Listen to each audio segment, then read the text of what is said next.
Hello everyone, welcome back to this new video. साथियों, आप सभी का स्वागत है इस नए क्लास में। जैसा कि आप देख पा रहे हैं साथियों, आज हम लोग डिस्कस करने वाले हैं कंप्लीट PYQ एनालिसिस होगी। और ये क्लास किस तरीके से होगी, थोड़ा सा मैं इसके बारे में आपको बताना चाहूँगा। ये आज का जो हमारे पास पेपर है, मुख्य परीक्षा RO का 2021 का पेपर है और इसके शॉर्ट नोट्स है, ठीक है। और ये बहुत ही महत्वपूर्ण होने वाला RO के लिए, क्योंकि इसमें हम कुछ इसी तरीके से जिसके पहले वाली क्लास आपको दिए थे, इस क्लास में आपको मिक्स हमने कराया था, ठीक है। जो ये क्लास आप देख रहे हैं, इसमें टॉपिक सारा मिक्स था और ये UPPCS RO BPSC के लिए काफ़ी महत्वपूर्ण नोट्स था। आप सभी को बहुत पसंद आया था और नो डाउट ये क्लास इतनी इंपॉर्टेंट है, जो लोग अभी नहीं देखे वो जाकर ज़रूर देख लीजिएगा, क्योंकि इस क्लास से आपको सीधे सीधे एग्जाम में 20 से 25 प्रश्न देखने को मिलेंगे, ठीक। अब यहाँ पर हम लोग क्या करने वाले हैं, अब यहाँ पर हम करेंगे जो आपका ये RO है, ठीक है। इससे संबंधित जो इसके जितने PYQs हैं, ठीक है, सेग्रीगेट करके, मतलब ईयर वाइज आप कह लीजिए, ठीक है। ईयर वाइज प्री और मेंस के, ठीक है। एक तो प्री हो गया और मेंस के, इसके हम आपको शॉर्ट नोट्स कराएंगे जो इंपॉर्टेंट बन सकते हैं हर एक क्वेश्चन से, और जितने अलग पॉइंट ऐड ऑन हो सकते हैं वो सारी चीज़ हम आपको यहाँ पे कराने वाले हैं, तो बने रहिएगा, है ना। और इसका ये होगा कि इसमें ईयर वाइज चलेगा, ठीक है। तो सिर्फ इसमें स्पेशल ये है कि RO के लिए स्पेशल है, और उसके जो पेपर्स हैं उसको कंप्लीट करेंगे यहाँ पे, और इसके साथ साथ कोशिश करेंगे कि बहुत जल्द आप लोगों के लिए UPPCS का भी जो पेपर ईयर वाइज है वो भी करा दें। इसके लिए थोड़ा सा आप लोग ऊपर कमेंट कर दीजिएगा कि UPPCS के लिए आपको ऐसे ईयर वाइज शॉर्ट नोट्स चाहिए कि नहीं चाहिए, क्योंकि अभी तक का ये जो नोट्स बन रहा है ये आपके लिए एकदम रामबाण साबित होगा। इस क्लास को जरूर कर लीजिएगा, और ठीक उसी पैटर्न पर हम आपको लिए चलते हैं आज की क्लास में। और आज की क्लास में आप देखेंगे कि हम लोग डिस्कस करेंगे, ठीक है, कि उत्तर प्रदेश समीक्षा अधिकारी जो मुख्य परीक्षा हुई थी 2021 का, ठीक है। तो जिस तरीके से PYQ से प्रश्न बनते हैं, तो उसका एक इसका शॉर्ट नोट्स हम आपको यहाँ पे कंप्लीट कराने वाले हैं। ये पेपर रहा, तो स्टार्ट करेंगे आपके आज के सेशन को। और एक चीज़ बता दें कि टेलीग्राम से आप सभी जुड़ जाइएगा, वहाँ पे आपकी बहुत सारे इंपॉर्टेंट इन्फॉर्मेशन रहती है क्लास से रिगार्डिंग, और आपके जो प्रैक्टिस बैच है उससे रिगार्डिंग आपको सारी चीज़ कहाँ मिलेगी, टेलीग्राम से मिलेगी। क्लियर है? आइए बढ़ते हैं क्लास की तरफ, देखेंगे। तो यहाँ से ये कुछ शॉर्ट नोट्स आपको 1 बाय 1 करके देखते चलिएगा, बहुत ही महत्वपूर्ण रहने वाला साथियों। क्लास को अगर आप कंप्लीट कर लेते हैं तो RO में और आपके साथ साथ UPPCS में सारी चीज़ें हेल्प करेंगी, लेकिन स्पेशली ये क्या है, RO के लिए है, ठीक है। तो देखिएगा, RO मेंस 2021 का ये पेपर है, और इसमें हम लोग बात करेंगे कि 1 बाय 1 करके क्वेश्चन उसके शॉर्ट नोट्स क्या बन रहे हैं। तो इसमें पहला क्वेश्चन जो पूछा था, क्वेश्चन इस तरीके से था कि अफगानिस्तान पर जो आधिपत्य हुआ था उस समय बाबर को भारत पर आक्रमण करने के लिए कौन निमंत्रण दिया था। प्रश्न में सिंपल ही पूछा था और ऑप्शन दिया था, ठीक है। जब अफगानिस्तान पर आधिपत्य हुआ था उस समय बाबर को भारत पर आक्रमण के लिए किसने निमंत्रण दिया था, तो वो निमंत्रण देने वाला था दौलत खान लोधी। याद रखिएगा, दौलत खान था, ठीक है ना, दौलत खान। और एक इंपॉर्टेंट पॉइंट इसके बारे में ये ध्यान रखिएगा, ये सूबेदार था कहाँ का, पंजाब का। ये पॉइंट अलग से इसमें बनेगा, ठीक है। अगर अगली बार इस पर क्वेश्चन बनता है तो सिंपल सा पूरा स्टेटमेंट आपको दे देगा PYQ से ही, और पूछ लेगा कि उस टाइम ये सूबेदार कहाँ का था, तो पंजाब का ये सूबेदार था दौलत खान। क्लियर है? अगला पॉइंट है साथियों कि एक बुक है डेथ इन बनारस, इस पुस्तक के लेखक कौन है, तो डेथ इन बनारस पुस्तक के लेखक हैं जोनाथन पैरी। कौन? जोनाथन पैरी। अब इनसे तो ये सवाल पूछ लिया, इस बुक पे पूछ लिया, अब फर्दर आगे भी कुछ इनसे पूछ सकता है रिलेटेड। तो जोनाथन पैरी की द्वारा लिखित कुछ अन्य पुस्तक में उन अन्य किताब और जो पुस्तक उनका नाम ध्यान रखिएगा, कह रहा है कि द पॉलिटिक्स ऑफ पैट्रोटिज्म, ठीक है, the politics of patriotism, classes of labour, caste and kingship, ठीक है, इन कांगड़ा, ठीक है, classes of labour, caste and kingship. और एक बुक है इनकी द पॉलिटिक्स ऑफ पैट्रोटिज्म। तो ये ध्यान रखिएगा, ये PYQ में ये नेम मेंशन है। प्रश्न आपसे कई बार सीधे से डायरेक्ट नहीं पूछता है, जो ऑप्शन बनता है या फिर जो प्रश्न में जो आपको इन्फॉर्मेशन दी हुई है उसी से आपको रिलेट करते हुए अगले पेपर में आपसे प्रश्न बनता है, तो आपको समझ में नहीं आता कि PYQ से कैसे है। जैसे कि अगर मान लीजिए डेथ इन बनारस से पूछ लिया किसका, जोनाथन पैरी का। अब जोनाथन पैरी के एक दो जो अन्य पुस्तकें वो भी आपको पता होने चाहिए, शायद यहाँ से क्वेश्चन आपको बन जाए, ये चांसेस हैं। तो ये 2 बुक अलग से आपको हमने नोट करा दिया, द पॉलिटिक्स ऑफ पैट्रोटिज्म और classes of labour, caste and kingship in Kangra, ठीक है। तो ये 2 किताबें हैं, इंपॉर्टेंट रहेगा, देखिएगा। अगला प्रश्न जो पूछा था वो दिया था सुमेलित करने के लिए। क्या दिया था? सुमेलित करने के लिए दिया था। तो सारा का सारा यहाँ पे जो सही सुमेलित है वो मैं आपको बता रहा हूँ। पहला दिया था ब्लीचिंग पाउडर। तो ब्लीचिंग पाउडर क्या है, तो देखेंगे कैल्शियम ऑक्सीक्लोराइड, ठीक है, क्या है, कैल्शियम ऑक्सीक्लोराइड है। उसके बाद अगला दिया था प्लास्टर ऑफ पेरिस, ये क्या है, कैल्शियम सल्फेट डाईहाइड्रेट, ठीक है, कैल्शियम सल्फेट डाईहाइड्रेट क्या है आपका, प्लास्टर ऑफ पेरिस है।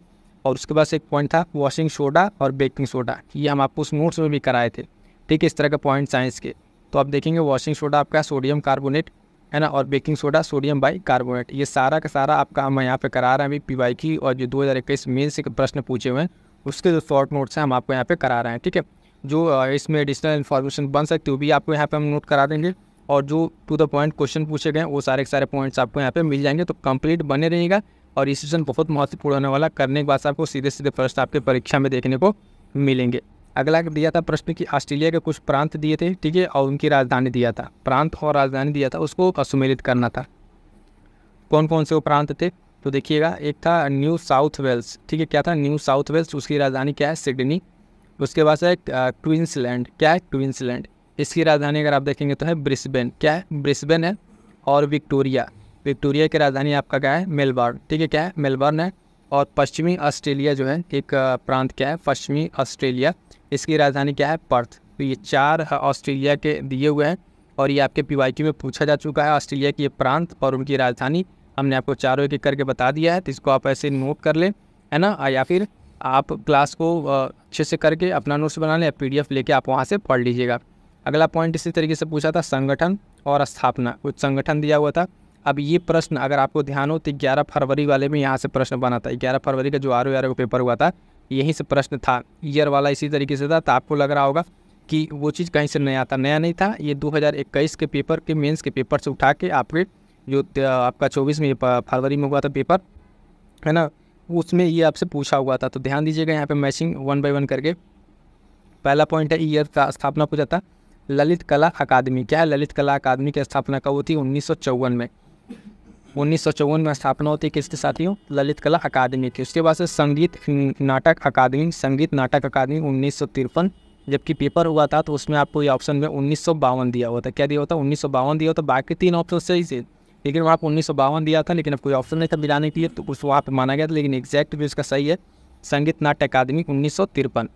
उसके बाद से राष्ट्रीय नाट्य विद्यालय, राष्ट्रीय नाट्य विद्यालय है ना 1959 में। और सांस्कृतिक जो संसाधन एवं प्रशिक्षण केंद्र साथियों, इसकी स्थापना आपकी होती है 1979, ठीक है, 1979 में आपकी इसकी स्थापना होती है। तो चारों डेट हैं आपके बहुत ही महत्वपूर्ण है ना। PYQ RO और मेंस से पूछे जा चुके हैं, और प्रीलिम्स आपके जो 11 फरवरी था उसमें ये प्रश्न पूछे जा चुके थे।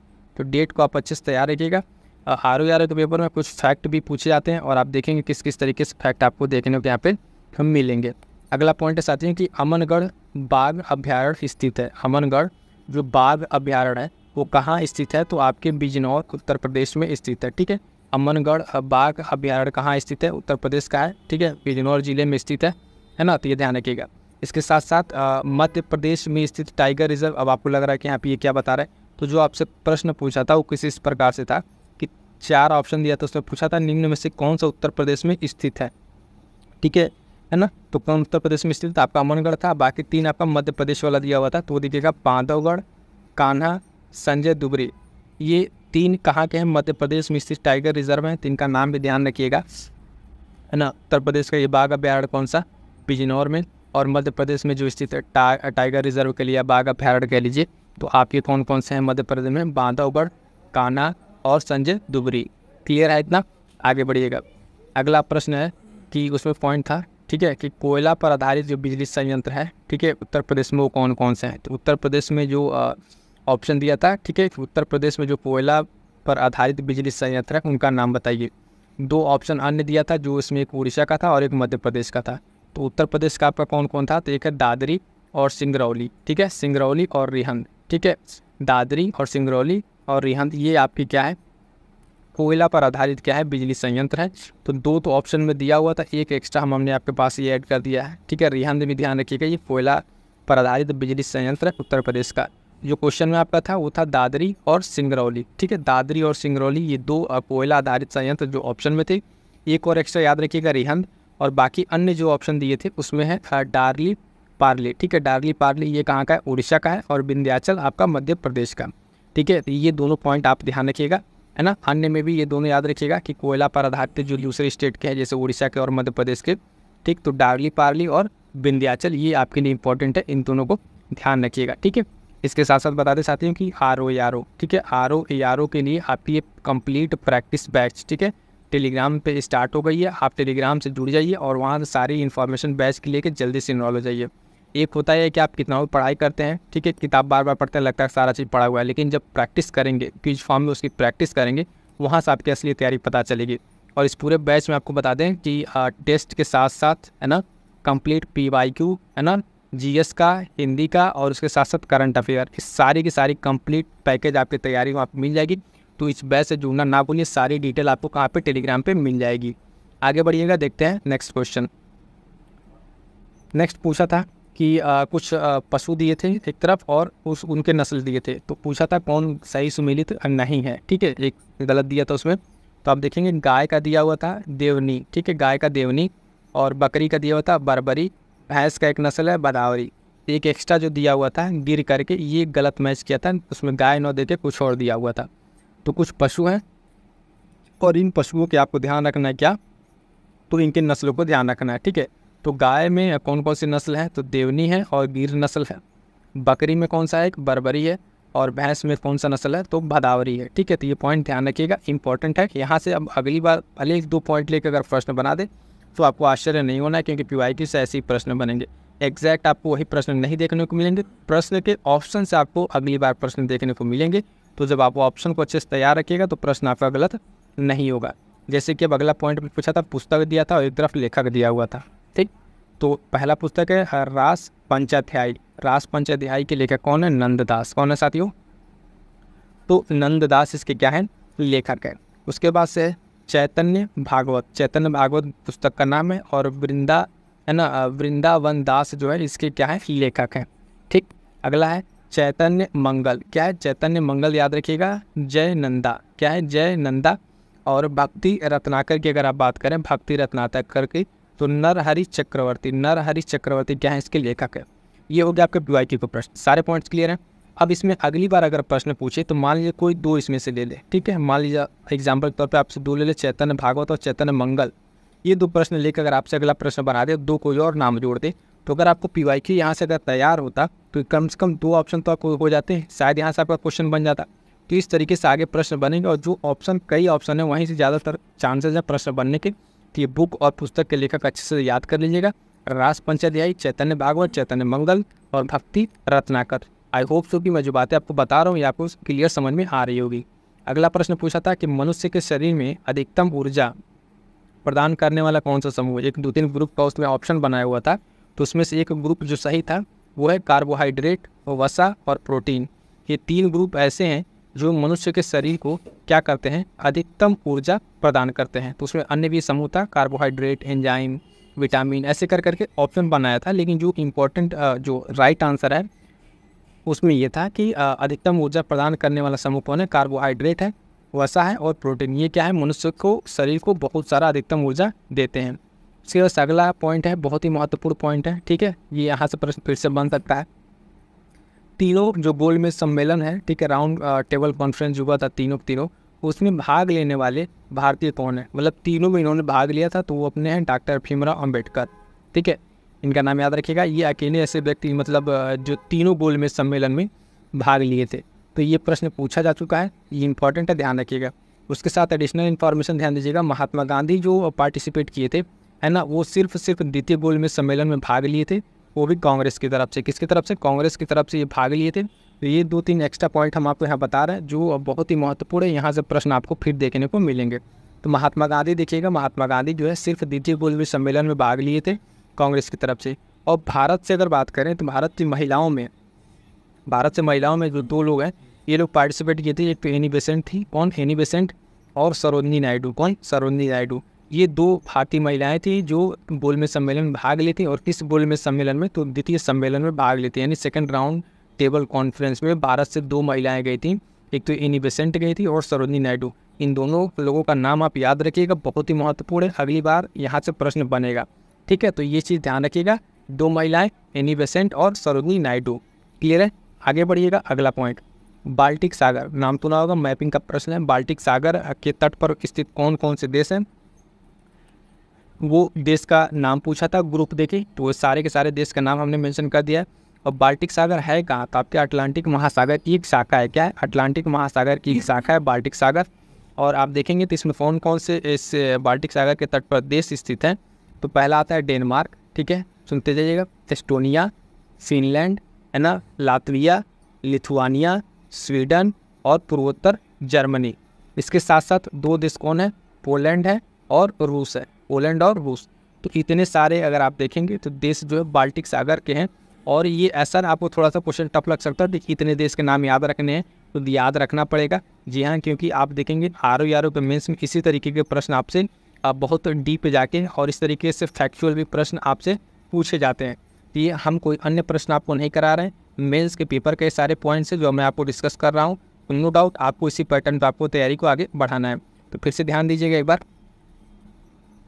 बाल्टिक सागर के तट पर कौन कौन है, Denmark, Estonia, Finland, Latvia, Lithuania, Sweden, पूर्वोत्तर जर्मनी, पोलैंड और रूस।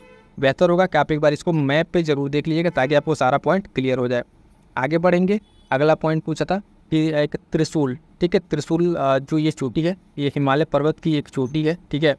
ये पूछा था स्टेटमेंट देके कि ये कहाँ पर स्थित है, तो इसका स्टेटमेंट इसमें था, ठीक है, बागेश्वर जिला उत्तराखंड। तो ये बिल्कुल सही है, ठीक है। त्रिशूल जो चोटी है ये हिमालय पर्वत की एक चोटी है ना, और ये उत्तराखंड के बागेश्वर जिले के समीप स्थित है, ठीक। किस हिमालय रेंज में है, तो पश्चिमी कुमाऊं में। कहाँ पे, पश्चिमी जो आप देखते हैं नेपाल हिमालय, पंजाब हिमालय, कुमाऊं हिमालय, तो उस तरीके से जो ये है पश्चिमी कुमाऊं हिमालय में है। और ये जो इस त्रिशूल है इसकी 3 चोटियाँ हैं, त्रिशूल 1, 2 और 3, ठीक है, 3 चोटियाँ हैं त्रिशूल की। उसके साथ साथ इसमें पॉइंट दिया तो सबसे ऊंची चोटी कौन सी है, तो 7120 मीटर की जो सबसे ऊंची चोटी है वो आपकी इसमें त्रिशूल की एक चोटी है, ये इसमें दिया था। तो इस पूरे पॉइंट में आपको जो प्रश्न पूछा था उसमें एक चोटी का मेंशन किया था कि कितना मीटर है और पूछा था कि ये कहाँ पर स्थित है, ठीक। तो त्रिशूल जो ये चोटी है हिमालय पर्वत की, इसके बारे में ध्यान रखिएगा कि ये 3 तरह की इसमें चोटियाँ हैं, त्रिशूल 1, 2, 3 करके। और इसकी सबसे ऊंची चोटी कौन है, 7120 मीटर पर उपस्थित है, ठीक। आगे बढ़िएगा, अगला पॉइंट कह रहा है कि स्थलीय पारितंत्र का उपभाग नहीं है। यानी जो आपको क्वेश्चन दिया हुआ था उसमें 3 एग्जाम्पल ऐसे थे जो स्थलीय पारितंत्र का भाग थे, एक जो है उसका भाग नहीं है। तो वो ध्यान रखिएगा, स्थलीय पारितंत्र का जो भाग नहीं है वो सागरीय पारितंत्र है, ठीक है। उसी में ऑप्शन था सागरीय पारितंत्र, तो ये पारितंत्र उसका भाग नहीं है। और एक बात इन्फॉर्मेशन अलग से मैं आपको बताऊं, जो सागरीय पारितंत्र होता है ना, पारिस्थितिकी तंत्र, वो क्या है, सबसे अस्थायी परितंत्र होता है। क्या होता है, सबसे अस्थायी होता है, क्या है ना, सागरीय परितंत्र। उसके बाद से इसमें है कि स्थलीय जो परितंत्र है उसके भाग तब कौन कौन है, तो उसमें देखिएगा टुंड्रा है, ठीक है, वन है, मरुस्थल है, पर्वत है, अर्धशुष्क, ठीक है। ये सब सारे क्या हैं आपके जो स्थल से रिलेटेड है वो क्या है, इसके भाग हैं। और सागरीय परितंत्र उसका भाग नहीं है। इंपॉर्टेंट पॉइंट ये रहेगा इसमें सबसे ज़्यादा कि ये सबसे अस्थायी परितंत्र होता है, ठीक है। तो ये चीज़ ध्यान रखिएगा, क्लियर है। आगे बढ़ते हैं,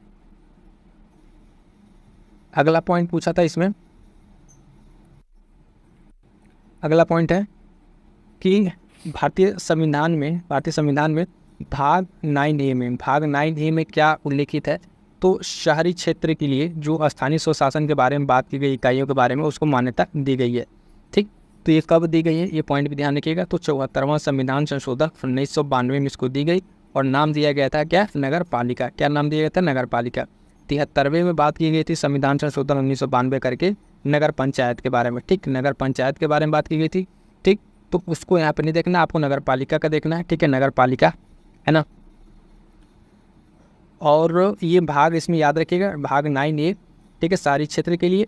अनुच्छेद कहाँ से कहाँ तक इसमें बात की गई है, तो 243B से 243ZG तक, ठीक है, ये अनुच्छेद भी याद रखिएगा, है ना। ये पॉइंट अगर आप देखें तो इस तरीके के सारे जो मिक्स स्टैटिक पॉइंट है, अब हमने आपको जो नोट्स करा रखा है PYQ वाला, इसके पहले वाला जो, उसमें सारे पॉइंट्स आ चुके हैं लगभग, और वहाँ पर और डिटेल भी करके हम आपको शॉर्ट नोट्स में बता चुके हैं। तो ये प्रश्न के फॉर्म में आपसे पूछा था कि आप बताइए कि किस भाग में है, तो 9A में, ठीक है। सारी क्षेत्र के लिए क्या है, नगर पालिका और स्थानीय स्वशासन के बारे में बात की गई है।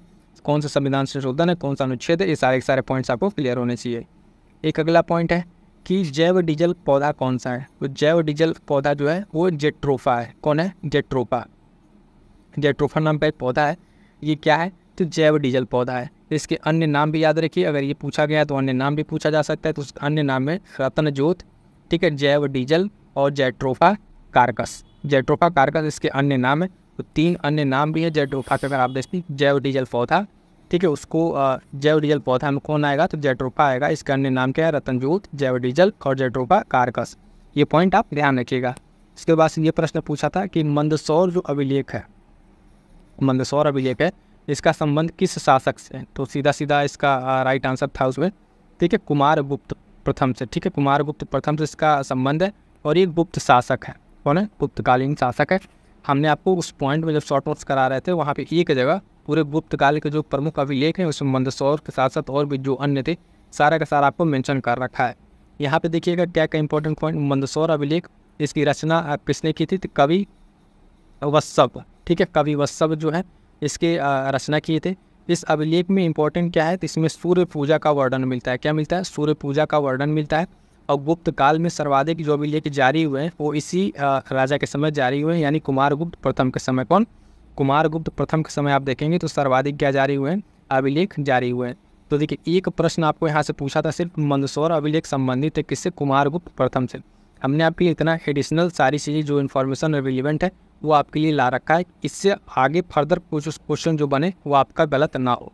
तो ये फ़ायदा होता है कि आपको जब PYQ एनालिसिस देखते हैं और उसके शॉर्ट नोट्स देखते हैं तो इस तरीके से अगर आप बनाते हैं तो आपके लिए इन्फॉर्मेशन क्या होगा, हेल्पफुल होगा।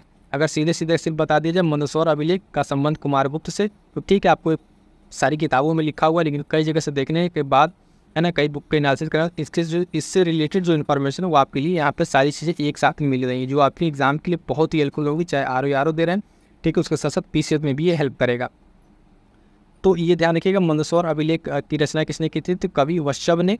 और इस अभिलेख में सूर्य पूजा का वर्णन मिलता है। किसका, सूर्य पूजा का वर्णन मिलता है। सीधे पूछ लेगा किस अभिलेख में सूर्य पूजा का वर्णन है, मंदसौर अभिलेख, ऐहोल अभिलेख, इस तरीके से बहुत सारा अभिलेख का ऑप्शन दे देगा। और सर्वाधिक गुप्त काल में किसने अभिलेख जारी किए हैं, तो कुमारगुप्त प्रथम ने। ठीक है, तो बहुत ही इंपॉर्टेंट पॉइंट है, इसलिए इसको थोड़ा अच्छे से समझ लीजिएगा। अगला पॉइंट दिया था पार्वती अर्गा। ठीक है, यूपी स्पेशल का प्रश्न था। RO में ध्यान दीजिएगा, RO में आपका यूपी स्पेशल का प्रश्न पूछा जाता है, चाहे प्री हो चाहे मेन। तो यूपी स्पेशल की जितनी क्लासेस कराई हैं प्लेलिस्ट बनी हुई है, जाकर वहाँ से कंप्लीट कर लीजिएगा। वहाँ से एक भी क्वेश्चन आपका बाहर नहीं जाएगा।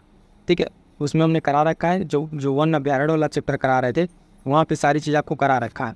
पार्वती अर्गा जो है पूछा था रामसर स्थल कहाँ पर है, तो इसकी स्थिति आप देखेंगे ये उत्तर प्रदेश के जो है गोंडा जिले में स्थित है, पार्वती अर्गा रामसर स्थल। इसके साथ साथ ये एक पक्षी अभ्यारण्य भी है। तो पक्षी अभ्यारण्य वाला जब टॉपिक करा रहे थे वन्य जीव अभ्यारण्य, अभी भी क्लास वहाँ पर है, आप जाके देखिए, प्लेलिस्ट बनी हुई है। ठीक है, तो वहाँ पे कंप्लीट जितने उत्तर प्रदेश के वन्य जीव अभ्यारण्य में है ना, पक्षी अभ्यारण्य है ना, पक्षी अभ्यारण्य के साथ साथ जो बाकी वन्य जीव अभ्यारण्य है ना, पार्क है, वो सारे के सारे आपको करा रखा है इंपॉर्टेंट MCQ प्रैक्टिस के साथ। तो अगर आप उतना कर लेते हैं तो आपको अन्य चीज़ करने की ज़रूरत नहीं पड़ेगी। फिलहाल यहाँ पे ध्यान दीजिएगा, पार्वती अर्गा जो है आपका गोंडा जिले में स्थित है और ये एक पक्षी अभ्यारण्य है। आगे बढ़ेंगे, देखेंगे नेक्स्ट पॉइंट क्या है, कि पॉइंट था कि भारत में जो है प्रथम कृषि विज्ञान केंद्र की स्थापना कहाँ होती है। ठीक है, तो यहाँ पे दोनों चीज़ दे दिया है कि पहले पौंडीचेरी में होती है, उसके साथ डेट भी आपको मेंशन कर दिया है 1974 में। क्या पता अगली बार आपसे पूछ ले मैच करने को लेके, उसमें ये पॉइंट डाल दे मैच वाले में, डेट वाले में, कि भारत में प्रथम कृषि विज्ञान केंद्र की स्थापना, और उसमें आप एक ऑप्शन 1974 दे दे। तो इस तरीके से आप याद रखेंगे कि स्थापना कहाँ होती है, पौंडीचेरी में होती है। भारत में प्रथम कृषि विज्ञान केंद्र की स्थापना पौंडीचेरी 1974 में। क्लियर है, इस तरीके से प्रश्न आपको तैयार रखना है। अगला पॉइंट दिया था क्वेश्चन के फॉर्म में, नदी दिया था कावेरी, नर्मदा, महानदी और ताप्ती, 4 नदियाँ थी। कहा था कि इन नदियों में सबसे बड़ा जो नदी घाटी बेसिन है क्षेत्रफल के मामले में, ठीक है, वो कौन सा है, तो वो सीधा सा आंसर हो गया था आपका महानदी। कौन, महानदी। ठीक है, कावेरी था, कावेरी, नर्मदा, महानदी और ताप्ती, 4 नदियाँ थी। इससे पूछा था कि सबसे बड़ा नदी घाटी जो है बेसिन क्षेत्रफल के मामले में, तो आंसर हो गया था महानदी हो जाएगा। ठीक है, ध्यान रखिएगा, नर्मदा और ताप्ती। ठीक है, नर्मदा और ताप्ती कौन सी नदी हैं, तो ये आपकी वेस्टर्न फ्लो वाली नदी है, और ये भ्रंश घाटी से होकर बहती हैं। ये दोनों पॉइंट भी आपको पता होगा, जिसके ऊपर ध्यान देखिएगा। फिर अगला पॉइंट इसी तरीके से मैच करके पूछा था, देखेंगे वैज्ञानिक नाम पूछा था और कार्य क्षेत्र, एक तरफ वैज्ञानिक नाम और एक तरफ उनके कार्य क्षेत्र दिया हुआ था। तो ध्यान दीजिएगा, एक तो इसमें आपको आ रहा होगा MS स्वामीनाथन वाला। ठीक है, MS स्वामीनाथन, हरित क्रांति। बाकी 3 बहुत इंपॉर्टेंट है जो शायद उतना जिन जनरल नहीं पूछा जाता है, जैसे कि बीरबल साहनी। ठीक है, बीरबल साहनी इनको संबंधित है, ये किससे, कार्य क्षेत्र इनका है जीवाश्म वनस्पति विज्ञान। कौन? जीवाश्म वनस्पति विज्ञान इनका कार्यक्षेत्र है। केसी मेहता, ठीक है, अगला पॉइंट है, जो केसी मेहता थे वैज्ञानिक, इनका जो है पादप जो रोग विज्ञान है उससे संबंधित है केसी मेहता। अगला पॉइंट है पी माहेश्वरी, ठीक है, पी माहेश्वरी जो है ये भ्रूण विज्ञान से संबंधित है। किससे? भ्रूण विज्ञान से संबंधित है, ये चीज़ ध्यान रखिएगा। तो चारों को चारों आप याद रखिएगा, मे बी आपके लिए हो एम एस स्वामीनाथन हरित क्रांति के जनक, ठीक, कार्यक्षेत्र इनका। लेकिन ये तीन बहुत इंपॉर्टेंट, ये तीन से आपको फिर से प्रश्न बनेंगे, ठीक है, तो ये तीनों याद रखिएगा। फ़ोन किससे संबंधित है, ठीक, आप देखेंगे कि बीरबल साहनी जो है किससे? जीवाश्म वाले से संबंधित है, पादप रोग विज्ञान से केसी मेहता और पी माहेश्वरी, तीन लोगों का ये नाम याद रखिएगा। यहाँ से आपको आगे क्वेश्चन देखने को मिलेगा। अगला प्रश्न था कि उत्तर प्रदेश में जो है उत्तर प्रदेश कृषि विविधीकरण परियोजना, जिसको यूपी डास कहा जाता है, ये प्रायोजित की गई थी किसके द्वारा? तो विश्व बैंक के द्वारा इसको प्रायोजित किया गया था। योजना का नाम याद रखिएगा, उत्तर प्रदेश कृषि विविधीकरण परियोजना, ठीक। इसका उद्देश्य क्या है? तो उद्देश्य ध्यान रखिएगा, उद्देश्य में इसका उद्देश्य ये था कि किसानों की भागीदारी के माध्यम से, यानी किसानों की भागीदारी बढ़ा के कृषि जो विविधीकरण प्रक्रिया उसको और तेज करना। क्या करना? कृषि की जो विविधीकरण प्रक्रिया है उसको और तेज करना, ठीक है, भागीदारी के माध्यम से। तो ये जो उत्तर प्रदेश कृषि विविधीकरण परियोजना है ये किसके द्वारा प्रायोजित थी? विश्व बैंक के द्वारा प्रायोजित थी। ये पॉइंट आपको ध्यान में रखना है। क्लियर है? आगे बढ़ते हैं,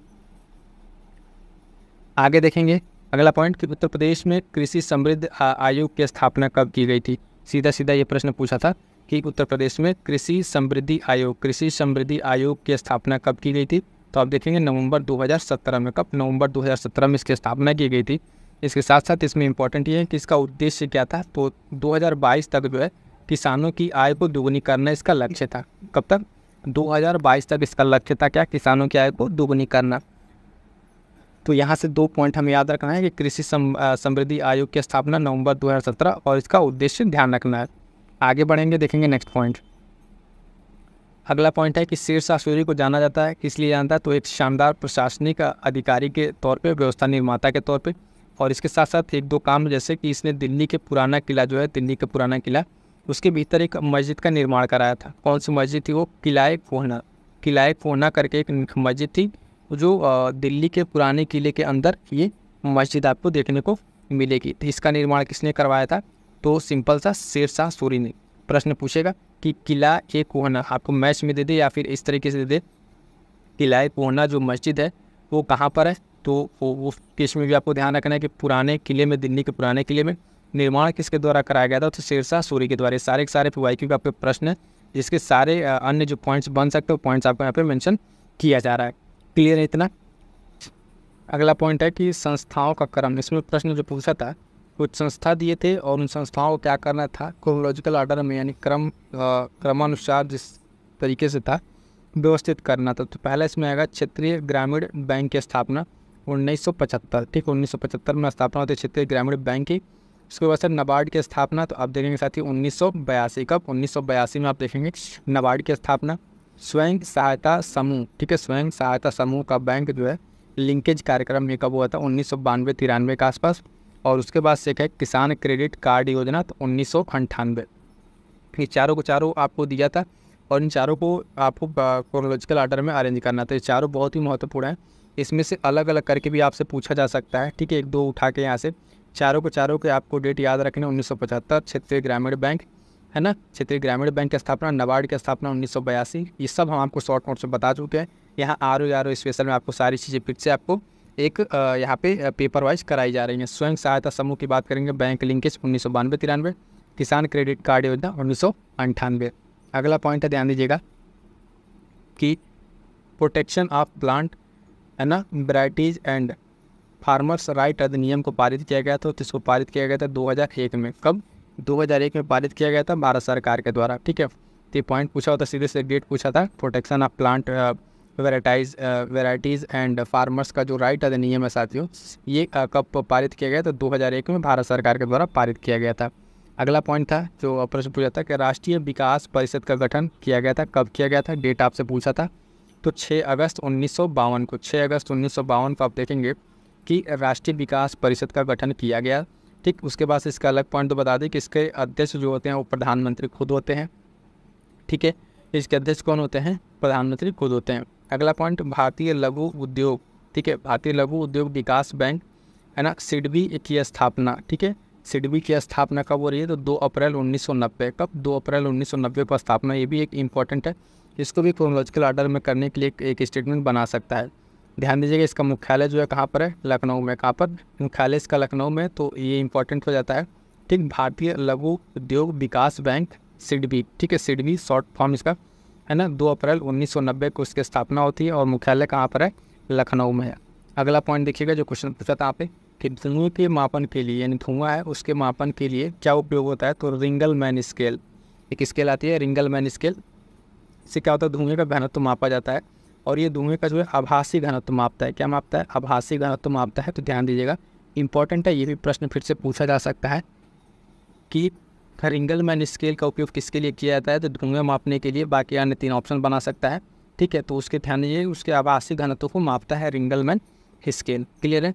अगला पॉइंट पूछा था प्रश्न कि एक किताब के संदर्भ में तार्किक व्यवस्था बनानी थी, उस व्यवस्था को आपको बनाना है, ठीक है। व्यवस्था को बनाना है तो कैसे अरेंज करना था? तो पहले आएगा आपका शीर्षक, उसके बाद से विषय सूची, उसके बाद से प्रस्तावना आएगा, फिर अध्याय और अनुक्रमणिका, ठीक है। इस तरीके से आपको एक किताब के अंदर आपको सारी चीज़ें देखने को मिलती हैं। तो ये भी एक अरेंज करने के लिए पूछा था, तो ये आपको क्रोनोलॉजिकल ऑर्डर में से अरेंज करके बताना था, ठीक। अगला पॉइंट है कि अनुसूचित जनजाति जो उत्तर प्रदेश के वाराणसी ज़िले में नहीं पाई जाती है। तो ये भी एक प्रश्न था कि कौन सी एक ऐसी जनजाति है अनुसूचित जो आपके उत्तर प्रदेश के जो बनारस का ज़िला है, ठीक है, ज़िला बनारस, उसमें ये नहीं पाई जाती। तो सहरिया, कौन ऑप्शन में था? सहरिया, ठीक है। ये जनजाति वहाँ नहीं पाई जाती है। और तब ये जनजाति पाई कहाँ जाती है साथियों? तो ध्यान दीजिएगा, ललितपुर में। कहाँ पर? सहरिया जनजाति कहाँ पाई जाती है? तो ललितपुर में पाई जाती है। ये भी यूपी स्पेशल का आपका प्रश्न है, ठीक है, यूपी स्पेशल का प्रश्न है और महत्वपूर्ण है, ठीक। तो 2 चीज़ याद रखिएगा। पहली चीज़ कि सहरिया आपका वहाँ नहीं पाई थी बनारस में, कहाँ पाई थी? ललितपुर में पाई जाती है, ठीक। आगे बढ़िएगा, देखिएगा नेक्स्ट पॉइंट, पेज नंबर 3, ठीक है। अगला है कि गंगा नदी जो है उत्तर प्रदेश में कहाँ से प्रवेश करती है? तो बिजनौर जिले से प्रवेश करती है गंगा नदी, है ना। उत्तर प्रदेश में पूछता है कि गंगा नदी कहाँ से प्रवेश करती है? तो बिजनौर जिले से प्रवेश करती है। और इम्पॉर्टेंट पॉइंट ये है कि ये उत्तर प्रदेश के 27 जिलों से, ठीक है, उत्तर प्रदेश के 27 जिलों से होकर बहती है।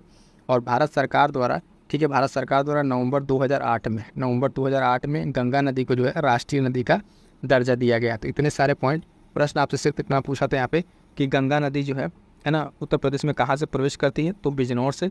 बाकी एडिशनल इन्फॉर्मेशन हम आपको यहाँ बता रहे हैं कि उत्तर प्रदेश के ध्यान रखिएगा 27 जिलों से होकर बहती है।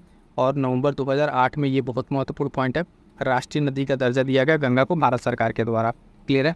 आगे बढ़िएगा, देखिएगा नेक्स्ट पॉइंट, भारतीय संविधान में संयुक्त बैठक का प्रावधान किस आर्टिकल या अनुच्छेद में है? तो सीधा सीधा इसका आंसर होगा अनुच्छेद 108, ठीक है। 108 में आप देखेंगे क्या है ना, संयुक्त बैठक का प्रावधान है।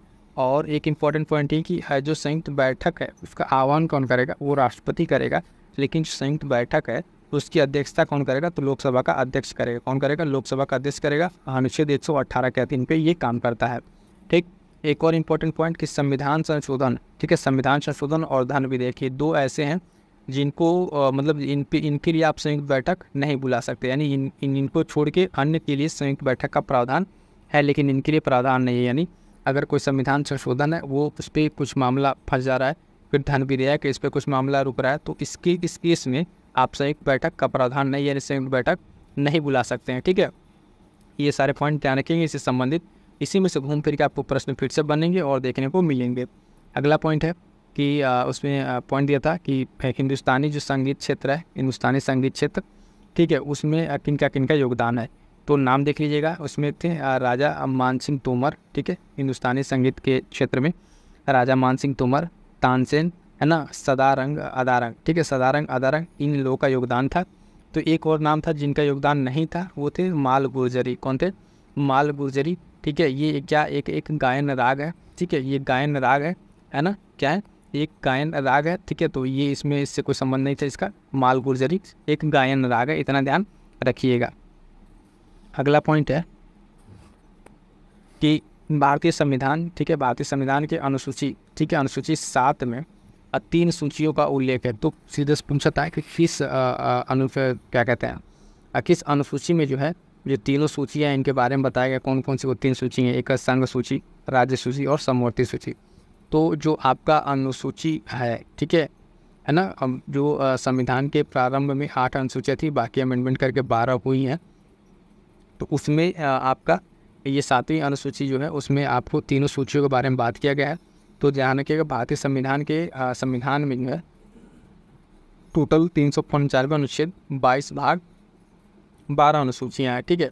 अब इन अनुसूचियों में अगर 7वीं में है तो ये इंपॉर्टेंट क्या है, यहाँ पर जो पॉइंट ध्यान रखना है वो देखिएगा, इनके विषय क्या देखना है, इनके जो विषय हैं, संघ सूची में कितने विषय हैं तो 99 विषय हैं, राज्य सूची में देखिएगा 61 विषय, समवर्ती सूची में 52 विषय। तो इतने सारे ये जो विषय रखे गए हैं, यहाँ से भी प्रश्न बनता है, तो ये आपको ध्यान रखना है। तो यानी तीनों जो सूचियाँ हैं, 3 सूचियों के बारे में बात की गई है आपके 7वीं अनुसूची में, किसमें, संविधान के 7वीं अनुसूची में बात की गई है ना। और ध्यान रखिएगा इसके साथ साथ ये जो इसमें विषय है, ये विषय भी आपको ध्यान रखना है, ठीक है। संघ सूची में 99, राज्य सूची में 61, समवर्ती सूची में 52। जब हम आपको शॉर्ट नोट्स अलग से जो कराए थे वहाँ पे हमने आपको पूरी अनुसूचियाँ, पूरे पार्ट सब करा रखा है। उस वाले क्लास को अगर आपने नहीं देखा तो क्लास को जरूर देख लीजिएगा, बहुत हेल्पफुल होने वाला आपके आर.ओ. और पीसीएस एग्जाम में आप लोगों के लिए सीधे सीधे प्रश्न मिलेंगे। तो इतना एफर्ट करके आप लोग के लिए जो सारा नोट्स बनाया जा रहा है, इसका आप भरपूर लाभ लीजिए। अगला पॉइंट है कि नौजवान सभा, ठीक है, क्या नौजवान सभा की स्थापना के बारे में पूछा था। इसकी स्थापना है ना जो किया थे उसमें मेंबर पूछ लिया था, उसके मेंबर में कौन नहीं थे, ठीक। तो जो मेंबर हैं और स्थापना कब हुई थी, किनके द्वारा हुई थी, सारा पॉइंट हम आपको बताते हैं। नौजवान सभा की स्थापना आप देखेंगे 1926 में होती है, भगत सिंह के द्वारा। किसके द्वारा, भगत सिंह के द्वारा होती है। और इसके सदस्यों में कौन कौन थे, तो छबील दास, यशपाल, है ना, जयपाल और राजगुरु। तो इन्हीं लोगों का नाम दिया होता है। एक और अन्य नाम अंबिका प्रसाद या करके कुछ दिया था जो इसमें नहीं थे। तो बाकी सारी एडिशनल इन्फॉर्मेशन आपके पास यहाँ पर है कि नौजवान सभा की स्थापना कब होती है, तो 1926 में भगत सिंह के द्वारा। इसके सदस्य कौन कौन से हैं, तो सदस्य लोग में थे छबील दास, यशपाल, जयपाल और राजगुरु, ठीक है। तो इस तरीके से सारा जो इस प्रश्न का जो सारा पॉइंट था आपको यहाँ पे देखने को मिल गया। अगला पॉइंट है कि दिया था सुगमता सूचकांक। क्या दिया था, सुगमता सूचकांक दिया हुआ था। इसके बारे में 2 स्टेटमेंट था, तो दोनों स्टेटमेंट देखिए, जो दोनों स्टेटमेंट सही हैं वो क्या है कि यह सार्वजनिक क्षेत्र के बैंकों के प्रदर्शन को आकलित करता है। तो सुगमता सूचकांक क्या करता है, तो ये साथियों ध्यान दीजिएगा, सार्वजनिक क्षेत्र के जो बैंक हैं उनके प्रदर्शन को क्या करता है, आकलित करता है। और ये भारत में जो भारत में एमएसएमई हेतु व्यापार सुगमता को आकलित करता है। भारत में क्या करता है, एमएसएमई के जो व्यापार है तो जो सुगमता है उसको आकलित करता है सुगमता सूचकांक। दोनों पॉइंट इससे संबंधित है, ध्यान रखिएगा। अगला प्रश्न पूछा था कि कौन से विटामिन जल में घुलनशील है, ठीक। तो आपके पास जल में घुलनशील जो विटामिन है, जल में घुलनशील विटामिन, तो आप देखेंगे विटामिन बी और सी। कौन, विटामिन बी और सी आपके जल में घुलनशील विटामिन है। इसके साथ साथ एक पॉइंट और मेंशन कर दिया कि वसा में घुलनशील विटामिन कौन है, फैट सॉल्युबल। तो आपका ए, डी, सी, के, ठीक है, ये 4 विटामिन ऐसे हैं जो आपके क्या है, ये आपके फैट सॉल्युबल यानी वसा में पीले हैं। और जल में घुलनशील कौन है, बी और सी, ठीक है। अब देखिएगा जो विटामिन अगर नाम आ गया तो इनका आप अलग से, ये तो खैर यहाँ पेपर करा रहा है, अगर नोट्स होता तो आपको बता दें कि इनके अलग अलग जो नाम है वो और इनके कमी से होने वाले रोग आप एक बार अपने से रिवाइज ज़रूर कर लीजिएगा, ठीक है, ताकि आपके सारे पॉइंट्स आपको प्रॉपर रिवाइज हो जाएं। आगे बढ़िएगा। इसमें एक और पॉइंट था कि विटामिन शब्द जो है सर्वप्रथम किसने दिया था, तो सी फंक ने, किसने, सी फंक ने विटामिन शब्द को दिया था। तो ये पॉइंट भी हमें ध्यान रखना है, ठीक। आगे बढ़िएगा। देखिएगा अगला पॉइंट जो प्रश्न के रूप में पूछा था कि ओजोन सांद्रता को मापने के लिए किसका प्रयोग किया जाता है, तो डॉप्सन का। किसका, डॉप्सन ये इकाई है कि क्या करता है, ओजोन का जो कंसंट्रेशन है उसको मापने के लिए प्रयोग होता है, किसका, डॉप्सन का। क्लियर है। अगला पॉइंट जो प्रश्न पूछा था आपसे सीधे सीधे कि 1929 में अखिल भारतीय ट्रेड यूनियन कांग्रेस का अध्यक्ष कौन बना था, तो उस टाइम जो बने थे पंडित जवाहरलाल नेहरू, ठीक है, पंडित जवाहरलाल नेहरू बने थे। ये आपके प्रश्न का पार्ट था। 1929 में अखिल भारतीय ट्रेड यूनियन कांग्रेस के अध्यक्ष कौन बने थे, तो जवाहरलाल नेहरू। बट इसके बारे में जो एडिशनल इन्फॉर्मेशन है कि इसकी स्थापना कब होती है, तो 1920 में, ठीक है, 1920 में इसकी स्थापना होती है साथियों। कहाँ पर होती है, तो ध्यान दीजिएगा बम्बई में। कहाँ पर, बम्बई में। ये 2 पॉइंट याद रखिएगा। मे भी अब इस पर जो प्रश्न बने तो आगे यहाँ से प्रश्न पूछ सकता है, ठीक है। ये तो प्रश्न मेन से पूछ लिया था कि अखिल भारतीय ट्रेड यूनियन 1929 में कौन अध्यक्ष थे, जवाहरलाल नेहरू। लेकिन इसकी स्थापना 1920 में और कहाँ पर, बम्बई में। 2 पॉइंट आपको ध्यान रखना है। अगला पॉइंट है बालखश झील यानी लेक बालखश जो है वो कहाँ स्थित है साथियों, तो बहुत ही महत्वपूर्ण है। ये स्थित है कजाकिस्तान में। कहाँ पर? कजाकिस्तान में स्थित है लेक बालखस या बालखस झील। ठीक है, महत्वपूर्ण है, सीधे सीधे वन लाइनर था। ये पॉइंट ध्यान रखिए, कहाँ पर स्थित है? कजाकिस्तान में स्थित है। अगला पॉइंट प्रश्न फिर इसी तरीके से था कि मध्य पाषाणी का स्थल थे कुछ मध्य पाषाण काल के, उनको पश्चिम से पूर्व में क्या करना था? अरेंज करना था। पश्चिम से पूर्व की अगर बात करें, ठीक है, पश्चिम से पूर्व की अगर आप बात करें साथियों, तो आपको इस तरीके से कुछ इसको अरेंज करना था। तो पहले आपको उसको पता होना चाहिए कि ये जगह है कहाँ। पहला दिया था मैदहा दिया था, लेखिया दिया था, पैसरा और बीरभानपुर।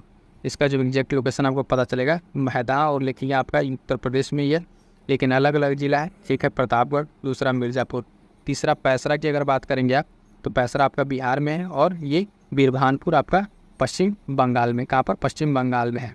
तो जब आप इसको अरेंज करने की बात करेंगे तो यहाँ पर आपको मिल जाएगा, मान लीजिए यूपी अगर यहाँ बता रहा है तो प्रतापगढ़, फिर मिर्ज़ापुर, है ना, फिर बिहार, फिर पश्चिम बंगाल। तो इस तरीके से चारों पॉइंट आपको पश्चिम से पूर्व की ओर देखने को मिलेंगे। तो इनका जो हमने लिख रखा है क्रम भी उसी तरीके से पश्चिम से पूर्व, यानी ऊपर से आएंगे ये पश्चिम में आपको मिलेगा मैदहा, ठीक है, प्रतापगढ़, फिर मिर्ज़ापुर, बिहार और वेस्ट बंगाल। ये चारों जगह का नाम याद रखिएगा, मध्य पाषाणी का स्थल है। फर्दर इसमें से 1-2 पॉइंट लेकर आपसे आगे प्रश्न पूछा जा सकता है। क्लियर है? अगला है, फिर से सूची दिया हुआ था, सूची 1 और सूची 2। ठीक है, सूची 1 और सूची 2 दिया था, उसका हमने आपको यहाँ मिलान कर दिया है। तो विटामिन की अगर बात करें तो इसमें विटामिन दिया था कैरोटीन, ये विटामिन दिया था। एंजाइम में क्या दिया था? तो पेप्सिन एक एंजाइम, ठीक है। और हार्मोन, तो प्रोजेस्टेरॉन ये की हार्मोन है, ठीक, मिलान करने में। प्रोटीन की बात करें तो केराटिन एक क्या दिया था? प्रोटीन दिया था। तो इस तरीके से इस चारों के चारों पॉइंट आपके क्या है? मैच हैं। यहाँ जो सम्मिलित करना है आपको ऑलरेडी हमने सम्मिलित कर दिया है। इसमें मिक्स दिया था तो आपको वहाँ मैच करना था। विटामिन कैरोटीन, पेप्सिन आपका एंजाइम, प्रोजेस्टेरॉन आपका हार्मोन हो गया, प्रोटीन के नाम पे केराटिन हो गया। समझ में आ गया? आगे बढ़िएगा। फिर इसी तरीके से मैच का प्रश्न था, स्थल दिया हुआ था और संबंधित तीर्थंकर दिए थे। तो जैन धर्म के जो लोग तीर्थंकर हैं वो तीर्थंकर के बारे में यहाँ पे पॉइंट दे रखा था। ठीक, तो तीर्थंकर में कौन कौन पॉइंट था? पहला स्थल दिया था श्रावस्ती। तो श्रावस्ती से संबंधित तीर्थंकर कौन है? संभवनाथ। कौन है? संभवनाथ है। काकंदी, स्थल का नाम काकंदी, यहाँ पे सुविधानाथ। अयोध्या श्री ऋषभनाथ और पबोसा में कौन है? पदम प्रभु। कौन है? पदम प्रभु। ये जो आपका अयोध्या वाला है, ठीक है, ऋषभनाथ है। ये आपका हम मेंस का जब आंसर राइटिंग करा रहे थे यूपीपीसीएस का, वहाँ पे एक प्रश्न बना था अयोध्या के सांस्कृतिक विरासत कल्चर को लेके, है ना। तो उसमें ये जगह नाम मेंशन करना था। ये पॉइंट बहुत अच्छा पॉइंट था, हमने मेंस आंसर राइटिंग आप लोगों को करा रखा है। ठीक, तो ये सारे के सारे स्थल और तीर्थंकर याद रखेंगे। मे भी यहाँ से प्रीलिम से प्रश्न बन जाए, कोई 1-2 पॉइंट लेकर आपसे पूछ ले। तो अयोध्या में आपका संबंध है ऋषभनाथ से, काकंदी सुविधानाथ, श्रावस्ती संभवनाथ, पबोसा आपका पदम प्रभु। क्लियर है इतना? आगे बढ़िएगा। अगला प्रश्न पूछा था, उसमें कुछ हार्मोन दिया था और मिक्स कर दिया था। पूछा था कि कौन कौन से आपके पादप हार्मोन हैं। ठीक है, पादप हार्मोन और मानव हार्मोन एक में दे दिया था, उसमें से एक पूछ लिया था। तो जो पादप हार्मोन है, सारे के सारे पादप हार्मोन हम एक साथ लिख दिए, जैसे साइटोकाइनिन, ठीक है, ऑक्सिन, एथिलीन, है ना, हेप्सिसिक जो अम्ल है, जिब्रेलिन्स है, ये क्या है? सारे के सारे आपके क्या हैं? पादप हार्मोन है। और इसमें जो एक का वर्क है साइटोकाइनिन, इसका वर्क क्या है? कोशिका का विभाजन करना। कोशिका का विभाजन करने के लिए उसको प्रेरित करना, ये आपका साइटोकाइनिन का काम है। मानव हार्मोन में दिया था इंसुलिन, थायरॉक्सिन और एस्ट्रोजन। ठीक है, क्या दिया था? एस्ट्रोजन। ये सब क्या है? मानव हार्मोन है। और ये था आपको पादप हार्मोन। तो पादप हार्मोन आपको इतना ही है जितना नाम हमने आपको यहाँ पे लिख दिया है। ठीक है, ये बहुत महत्वपूर्ण है। इनके फंक्शन हम आपको शॉर्ट फॉर्म में बता दिए, वहाँ से आप रिवाइज एक बार जरूर कर लीजिएगा। यहाँ सिर्फ मेंशन करना था हार्मोन का नाम, वो चीज़ आपने आपको बता दिया। अगला पॉइंट है, पौधे नाइट्रेट को ग्रहण करते हैं। पौधे नाइट्रेट को ग्रहण करते हैं तो किस फॉर्म में? तो नाइट्रेट के फॉर्म में। किस फॉर्म में? नाइट्रेट के फॉर्म में ग्रहण करते हैं। और नाइट्रोजन जो है पौधों में प्रोटीन का निर्माण करते हैं। नाइट्रोजन क्या करता है? पौधों में प्रोटीन का निर्माण के लिए आवश्यक होता है। अगर ये न रहे तो इनकी वृद्धि क्या हो जाती है? रुक जाती है, यानी इनका डेवलपमेंट क्या होगा? रुक जाएगा। क्लियर है यहाँ तक? तो पौधे नाइट्रोजन का ग्रहण करते हैं किस फॉर्म में? नाइट्रेट के फॉर्म में। और इसकी कमी से जो प्रोटीन निर्माण है वो क्या है? उसके लिए आवश्यक है, और इसकी कमी से क्या होगा? वृद्धि इनकी रुक जाती है। तो क्लियर है यहाँ तक पॉइंट जो है? देखिएगा, ये जो प्रश्न पूछा था, इस प्रश्न में कुछ इस तरीके से था कि आप देखेंगे जो सूची दी हुई थी और दूसरी सूची, चूँकि मेंस का पेपर है तो थोड़ा सा आपको अटफट लग सकता है, क्योंकि इसमें जो है कई जगह बहुत हद तक ऐसे फैक्ट्स भी पूछे जाते हैं और इस तरीके के डेटा आपको देखने को मिलेंगे तो लगेगा कि ये तो कोई पूछा ही नहीं गया होगा, लेकिन वो सारे प्रश्न आपको यहाँ पे पूछे गए हैं। मेंस में पूछा गया था यहाँ पे प्रश्न कि एक तरफ बादशाह दिए हुए थे और दूसरी तरफ उनके दीवान। उनको मैच कराना था। तो यहाँ पे ऑलरेडी आपके पास मैच है, तो ध्यान दीजिएगा। अकबर जो है इसके दीवान कौन थे, तो मुजफ्फ़र खान, ठीक है, मुजफ्फ़र खान जो था इसका दीवान था। उसके बाद अगला नाम है जहांगीर का। जहांगीर में देखेंगे गियास बेग, एतमादुद्दौला जो मकबरा आप देखते हैं, ठीक है, तो ये किसका दीवान था, जहांगीर का। शाहजहाँ की बात करेंगे साथियों, तो इसमें आप देखिएगा सादुल्ला खान, ठीक है, सादुल्ला खान आते हैं। और औरंगज़ेब की बात करेंगे तो असद खान, ठीक है, कौन, असद खान यहाँ पर आएंगे, कौन, इसके दीवान। तो ये ऐसा नहीं, देखिए कई बार आर के लिए ये होता है कि जो आपका मेन से पूछा हुआ है वो सीधे सीधे आपके प्रीलिम्स पे रिपीट कर देता है। तो इस पॉइंट ऑफ व्यू से मैंने मेंस का पेपर एनालिसिस स्टार्ट किया, ताकि यहाँ से आपके आर प्रीलिम्स से आपके सीधे सीधे जो है कई क्वेश्चन का बेनिफिट यहाँ से देखने को मिलेगा। तो ध्यान दीजिएगा इन सारे पॉइंट्स को, जो आपको नया लगेगा उसको नोट कीजिएगा। बाकी PDF के लिए मैं बता रहा हूँ फिर से, आप टेलीग्राम ज्वाइन कर लीजिए, वहाँ सारे PDF आपको अपडेट मिल जाएंगे। बात करेंगे संस्थान दिया था, एक तरफ स्थिति दी हुई थी, यानी एक तरफ जो संस्थान है, जो मैं आपको यूपी स्पेशल में बहुत पहले करा चुका हूँ, उसी का पॉइंट था। इसमें देखेंगे आप दिया था राष्ट्रीय जैविक खेती केंद्र, ये कहाँ स्थित है, तो आप देखिएगा गाजियाबाद में स्थित है। कहाँ पे साथियों, राष्ट्रीय जैविक खेती केंद्र जो है आपका वो स्थित है गाजियाबाद में। उसके बाद अगला पॉइंट पूछा था भारतीय दलहन अनुसंधान संस्थान। कितनी बार ये क्वेश्चन मैं करा चुका हूँ, ठीक है, UPPCS जो स्पेशल वाला उसमें क्लास में भी और बाकी क्विज में भी। तो कानपुर ध्यान रखिएगा, जो भारतीय दलहन अनुसंधान संस्थान है ये कहाँ पर मिलेगा आपको, कानपुर में। भारतीय सब्जी अनुसंधान संस्थान जो है कहाँ पे, वाराणसी में। कहाँ पे, वाराणसी में। ये प्रश्न कई बार प्रीलिम से पूछा जा चुका है और मेंस में कई बार भी पूछा जा रहा है। भारतीय गन्ना अनुसंधान संस्थान की बात करेंगे साथियों, ये आप कहाँ पर है, लखनऊ में। चारों के चारों मोस्ट इंपॉर्टेंट लगा लीजिएगा, क्योंकि इतनी बार ये पूछा जा चुका है, ये आपको एकदम रट जाना चाहिए सारे के सारे पॉइंट जो संस्थान और इसकी स्थिति से संबंधित प्रश्न है।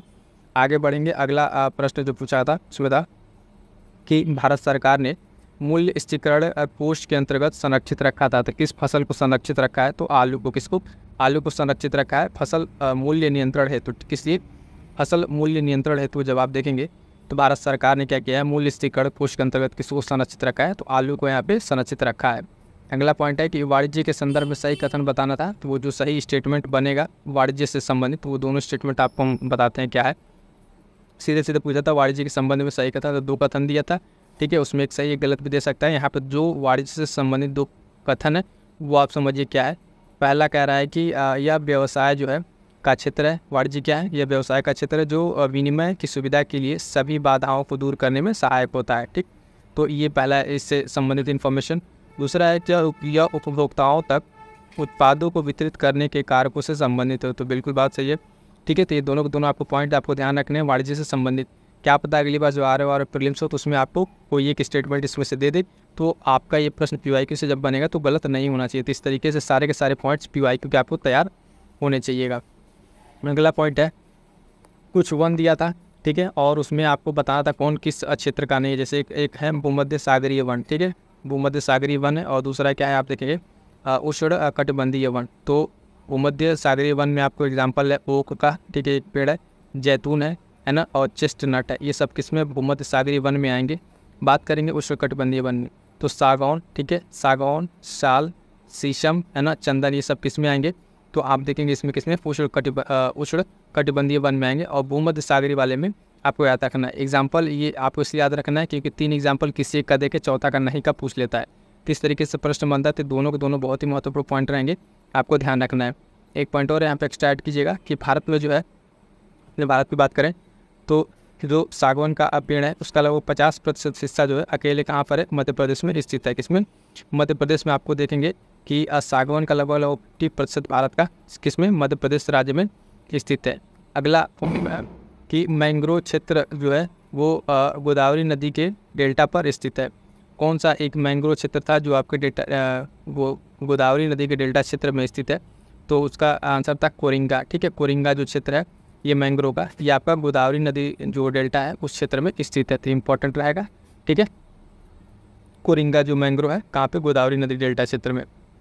उसके बाद से यहाँ पे पॉइंट है कि सुंदरवन के बाद जो है दूसरा सबसे बड़ा मैंग्रोव क्षेत्र है। तो सुंदरवन डेल्टा तो सबको जानता है, लेकिन ध्यान दीजिएगा सुंदरवन के बाद जो दूसरा सबसे बड़ा डेल्टा है वो कौन सा है, ये मैंग्रोव वाला कोरिंगा वाला ही आपका है, ठीक है। कोरिंगा मैंग्रोव सुंदरवन के बाद सबसे बड़ा डेल्टा। अगला पॉइंट है जो इंपॉर्टेंट रहेगा, देखिएगा ग्वादर पोर्ट के बारे में पूछा था, ठीक है। ग्वादर पोर्ट जो बंदरगाह है वो कहाँ स्थित है, तो पाकिस्तान में तो स्थित है, सबको जानता है, लेकिन उसके अंदर पॉइंट पूछा था ऑप्शन देके, कि किस प्रांत में, तो बलूचिस्तान प्रांत है, पाकिस्तान के जो है बलूचिस्तान प्रांत में स्थित है ये ग्वादर पोर्ट, और उसके साथ साथ अरब सागर तट से ये लगता है। ठीक है, तो ये सारे पॉइंट्स तो ग्वादर पॉइंट से संबंधित, जितना आपको ये तो पाकिस्तान पता ही होगा, लेकिन पाकिस्तान के बलूचिस्तान प्रांत में स्थित है, ये पॉइंट आपको ध्यान में रखना है, और अरब सागर तट से ये संबंधित है। क्लियर है यहाँ तक? आगे बढ़ेंगे, देखेंगे नेक्स्ट पॉइंट। नेक्स्ट पॉइंट एक चीज़ बता दें साथियों कि RO के लिए, ठीक है, कई साथी वो के कमेंट थे RO, ठीक है, इसके स्पेशल जो है प्रैक्टिस बैच स्टार्ट हो गया टेलीग्राम पे। आप टेलीग्राम से जुड़ के वहाँ से आप जो भी जानकारी वो प्राप्त कर लीजिएगा, क्योंकि इसमें कंप्लीट RO के लिए आपको प्रैक्टिस मिलेगी, हिंदी से लेके करंट अफेयर, GS सबकी प्रैक्टिस, PY की प्रैक्टिस और टेस्ट सीरीज़। तो ये बैच बहुत ही महत्वपूर्ण है, इसको ज्वाइन कीजिए और अपनी जो है एग्ज़ाम ओरिएंटेड तैयारी को और बेहतर कीजिए। ठीक, बढ़ेंगे आगे अपने अगले पॉइंट्स की तरफ। तो देखिएगा पॉइंट्स है कि रामसर आर्द्र भूमि जो स्थल है, ठीक है, यहाँ पे एक कहाँ पर ये स्थित है, इसमें पॉइंट पूछा था। तो पॉइंट का नाम देखिएगा कि पॉइंट कैलीमेरे वन्य जीव और पक्षी अभ्यारण्य। ठीक है, ये एक रामसर भूमि स्थल है, इसका नाम थोड़ा सा आपको ध्यान रखना होगा। पॉइंट कैलीमेरे वन्य जीव और पक्षी अभ्यारण्य ये स्थित है कहाँ पर, तो आप देखेंगे ये स्थित है आपके तमिलनाडु में। तमिलनाडु में कहाँ पे? नागपट्टिनम जो जिला है, नागपट्टिनम जिला तमिलनाडु का, वहाँ पर आप देखेंगे ये स्थित है। तो सीधे सीधे पॉइंट अगर ऑनलाइनर में पूछेगा तो ध्यान रखिएगा, पॉइंट कैलीमेरे कहाँ स्थित है वन्य जीव अभ्यारण्य, तो कहाँ पे? तमिलनाडु में आपका स्थित है। ठीक है, और ये किस लिए फेमस है, तो आप देखेंगे कि ये लुप्त प्राय और स्थानिक जो प्रजाति है ब्लैक वक मृग, ठीक है, ब्लैक वक मृग के संरक्षण के लिए ये जाना जाता है। और यहाँ पर जो है आप देखेंगे 1967 में इसको बनाया गया था। कब? 1967 में बनाया गया था। और इसकी स्थिति की अगर बात करें तो पूर्व में बंगाल की खाड़ी है इसके, ठीक, और दक्षिण में बात करेंगे तो पाक जलडमरू मंडल के मध्य ये घिरा हुआ है। तो ये बहुत ही महत्वपूर्ण एक रामसर स्थल है। इसका पूरे सारे स्टैटिक्स पॉइंट्स आपको एक जगह दे दी है। इन सारे पॉइंट्स को आपको क्या रखना है, ध्यान रखिएगा। ठीक है, आप इन सारे पॉइंट्स को क्या करिएगा, ध्यान रखिएगा। ठीक, इसमें इसकी स्थिति में पूछी जा सकती है, और ये सबसे ज़्यादा इंपॉर्टेंट रहेगा। जिस प्रजाति के लिए फेमस है तो ब्लैक वक मृग के लिए ये, उसके संरक्षण के लिए ये फेमस है। ठीक, आगे बढ़िएगा। देखिए कुछ अन्य हैं, कुछ अन्य आपके आर्द्र भूमि जैसे होकेरा, ये सब ऑप्शन में दिया था आपको, तो ऑप्शन वाला भी क्लियर करते चलते हैं। इसीलिए PYQ एनालिसिस आपके लिए महत्वपूर्ण है। सिर्फ जो उसका आंसर है वो नहीं, उसके साथ साथ जो अन्य ऑप्शन से पॉइंट्स बोल सकते हो, सारे पॉइंट्स आपके यहाँ पर डिस्कस करा जाता है। तो ये सेशन इसलिए आपके लिए बहुत महत्वपूर्ण रहता है। कंप्लीट करके इसको देखिएगा। होकेरा आर्द्र भूमि जो है जम्मू कश्मीर है ना, जो है सो मुरेरी जिले के जो है आपका लद्दाख में, और उलर झील आप जानते हैं जम्मू एंड कश्मीर में। अगला पॉइंट था जो पूछा था, तो उसमें था कि यदि किसी समय पर राष्ट्रपति और उपराष्ट्रपति दोनों पद रिक्त हो जाए, उपराष्ट्रपति का और राष्ट्रपति का दोनों का पद एक साथ रिक्त हो जाए, तो उस समय जो है राष्ट्रपति का कार्य कौन करेगा, तो आप देखेंगे भारत का जो मुख्य न्यायाधीश होंगे वो उस समय पे क्या करेंगे, उसका काम करेंगे। ठीक है, या फिर इससे ज़्यादा सुप्रीम कोर्ट के जो सबसे वरिष्ठतम जज होंगे, ठीक, वरिष्ठतम जज होंगे, वो उसका कार्यभार संभालेंगे। जब ये कब, जब ये स्थिति एक बार उत्पन्न होगी, उस स्थिति में बात कही गई है। आगे बढ़िएगा। अगला फिर से एक पॉइंट है बहुत ही महत्वपूर्ण, ये पॉइंट कई बार हमने आप पर आ भी चुके हैं। ये पॉइंट्स कालानुक्रम जो इसके क्रम है उसके अनुसार व्यवस्थित करना, यानी कि जिस ईयर में इस्टेब्लिश हुआ है वही आपका पर्यावरण संरक्षण से संबंधित 4 अधिनियम, जो अधिनियम आपके बहुत से महत्वपूर्ण हैं। तो वन्य जीव संरक्षण अधिनियम है ना 1972, वन्य जीव संरक्षण अधिनियम 1972, प्रोजेक्ट टाइगर की बात करेंगे तो 1973, और प्रोजेक्ट हाथी 1992, जैव विविधता अधिनियम आप बात करेंगे 2002। तो चारों अधिनियम बहुत ही महत्वपूर्ण है। और इसके साथ साथ मैं बताऊं कि बूस्टर सीरीज़ में बहुत सारे इस तरह के सारे पॉइंट्स आपको कवर करा चुका है। जो साथी नए हैं, अब तक वो क्लास नहीं किया बूस्टर सीरीज का, तो क्लास जरूर कीजिएगा। प्लेलिस्ट बनी हुई है, वो क्लास आपके लिए बहुत महत्वपूर्ण है। सीधे आपके GS में वहाँ से आपको प्रश्न देखने को मिलेगा। अगला पॉइंट देखिएगा, डेविड हेयर नाम याद रखिए। प्रसिद्ध हिंदू कॉलेज की स्थापना करते हैं, कहाँ पर करते हैं ये, तो 1817 में आप देखेंगे कहाँ पे, कलकत्ता में। ठीक है, ये हिंदू कॉलेज की स्थापना कहाँ पर होती है, तो 1817 में जो है कलकत्ता में की जाती है। हिंदू कॉलेज की स्थापना किसके द्वारा की जाती है, तो नाम भी याद रखिएगा, डेविड हेयर के द्वारा। ठीक है, डेविड हेयर के द्वारा की जाती है। इसके बारे में एक पॉइंट याद रखिएगा, ये एशिया का सबसे पुराना है ना शैक्षणिक संस्थान है। कहाँ का, एशिया का जो है सबसे पुराना, तो ये इंपॉर्टेंट रहेगा जो प्रसिद्ध हिंदू कॉलेज है कलकत्ता वाला। ठीक, आगे बढ़ेंगे। अगला पॉइंट है कि रॉकेट जो है किस सिद्धांत पर कार्य करता है, तो आप देखेंगे संवेग संरक्षण के सिद्धांत पर काम करता है। किस पे, रॉकेट जो है संवेग संरक्षण के सिद्धांत पर कार्य करता है। अन्य उदाहरण जो बात करेंगे इसी अन्य उदाहरण की, तो वो भी इंपॉर्टेंट रहेंगे, जैसे हवा से भरे गुब्बारे, बंदूक से निकली गोली। तो सबके सारे जो उदाहरण है ये आपको ध्यान रखना है, क्योंकि कहीं के फिर के प्रश्न फिर से इस पर बनेगा, है ना। तो वही पॉइंट न देकर आपको दूसरा एग्जाम्पल दे देगा। एक बार जब टेस्ट ये PYQ का आपका क्वेश्चन वाइज आपको एनालिसिस करा के दिखाएंगे कैसे क्वेश्चन रिपीट होते हैं, तो उस वाले सेशन में आपको कंप्लीट डिस्कस करेंगे उसमें। आगे देखिएगा, अगला पॉइंट भी इंपॉर्टेंट है। कह रहा है स्मारक दिया हुआ है और निर्माता, ठीक है। स्मारक और निर्माता दिया हुआ है, इसके बारे में बात करेंगे। तो कह रहा है कि अटाला देवी मस्जिद की बात करेगा। इसको बनाया है तो इब्राहिम शाह सर्की के द्वारा इसको बनवाया गया। दूसरा है छोटा सोना मस्जिद वली मोहम्मद के द्वारा बनवाया गया। कदम रसूल नामक मस्जिद जो है नुसरत शाह के द्वारा बनवाया गया। और लास्ट वन जो आप देखेंगे अदीना मस्जिद, है ना, पंडुआ, ये कहाँ पे सिकंदर शाह के द्वारा बनवाया गया। तो ये बहुत ही महत्वपूर्ण रहेगा, ध्यान दीजिएगा, क्योंकि सारे के सारे प्रश्न मेंस के हैं और आपके प्रीलिम्स बनेंगे। तो इसमें से कोई भी एक दो आपको दे के फिर अगला कोई दो मिला के मिक्सर के ऑप्शन बन सकता है। इसके लिए तैयार है। ये जो है मैच द फॉलोइंग करके प्रश्न आपका था, तो इसलिए ये महत्वपूर्ण रहेगा। अटाला देवी मस्जिद की बात करेंगे तो इब्राहिम शाह सर्की, छोटा सोना मस्जिद वली मोहम्मद, कदम रसूल जो है नुसरत शाह, और अदीना मस्जिद जो पंडुआ सिकंदर शाह। तो क्लियर रहेगा ये सारा का सारा पॉइंट्स। आगे बढ़ेंगे, देखेंगे नेक्स्ट पॉइंट। अगला पॉइंट क्या है तो देखिएगा, अगला पॉइंट फिर वही घटना से संबंधित है, ठीक है। घटना दिया हुआ है और उसका कालक्रम को जो आपको व्यवस्थित करना था। तो इसमें जब आपका फैक्ट का डेट तैयार रहेगा तभी जाके ये पॉइंट आपको क्लियर हो पाएंगे। क्लियर है। तो जब आपका ये फैक्ट क्लियर रहेगा तभी जाके आपका ये हो पाएगा। आगे बढ़ेंगे, देखेंगे।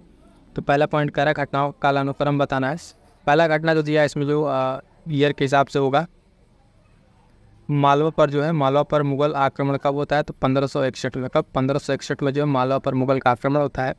और अम्बेर की जो राजकुमारी है उससे अकबर का विवाह कब होता है तो 1562 ईस्वी में। कब? 1562 ईस्वी में होता है, ये भी ध्यान रखिएगा। उड़ीसा पर जो है कर रानी की विजय आप देखेंगे 1567-68 के बीच में ये होता है। और तुकारोई का युद्ध जो है 1575। कब? 1575। तो ये जो एक इसका क्रम है आपका देखेंगे अपर टू लोअर, है ना, ये क्रोनोलॉजिकल क्रम 61, 62, है ना, 67 और 75। तो ये क्रम था इन चारों घटनाओं का। ये महत्वपूर्ण रहेगा आपके लिए, ध्यान रखिएगा। अगला पॉइंट है, कह रहा है कि एस्पिरेशनल डिस्ट्रिक्ट प्रोग्राम्स, ठीक है, ADP जो आकांक्षी जिला प्रोग्राम है शुरू किया गया था। तो ये कब शुरू किया गया था और किसके द्वारा शुरू किया गया था, बहुत ही महत्वपूर्ण है। आज भी ये इसके चर्चा का विषय बना रहता है। तो शुरू किया गया था आपको देखेंगे नीति आयोग के द्वारा, और जनवरी 2018 में इसको शुरू किया गया था।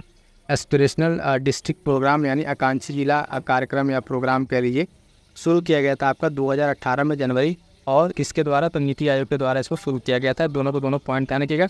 आपके जो मेंस के पेपर में सिर्फ आपसे डेट पूछा गया था, बट आपको यहाँ पॉइंट बताते किसके द्वारा स्टार्ट किया गया। ये सब सारे पॉइंट जो स्टैटिक के बनेंगे आपको ध्यान में रखना है।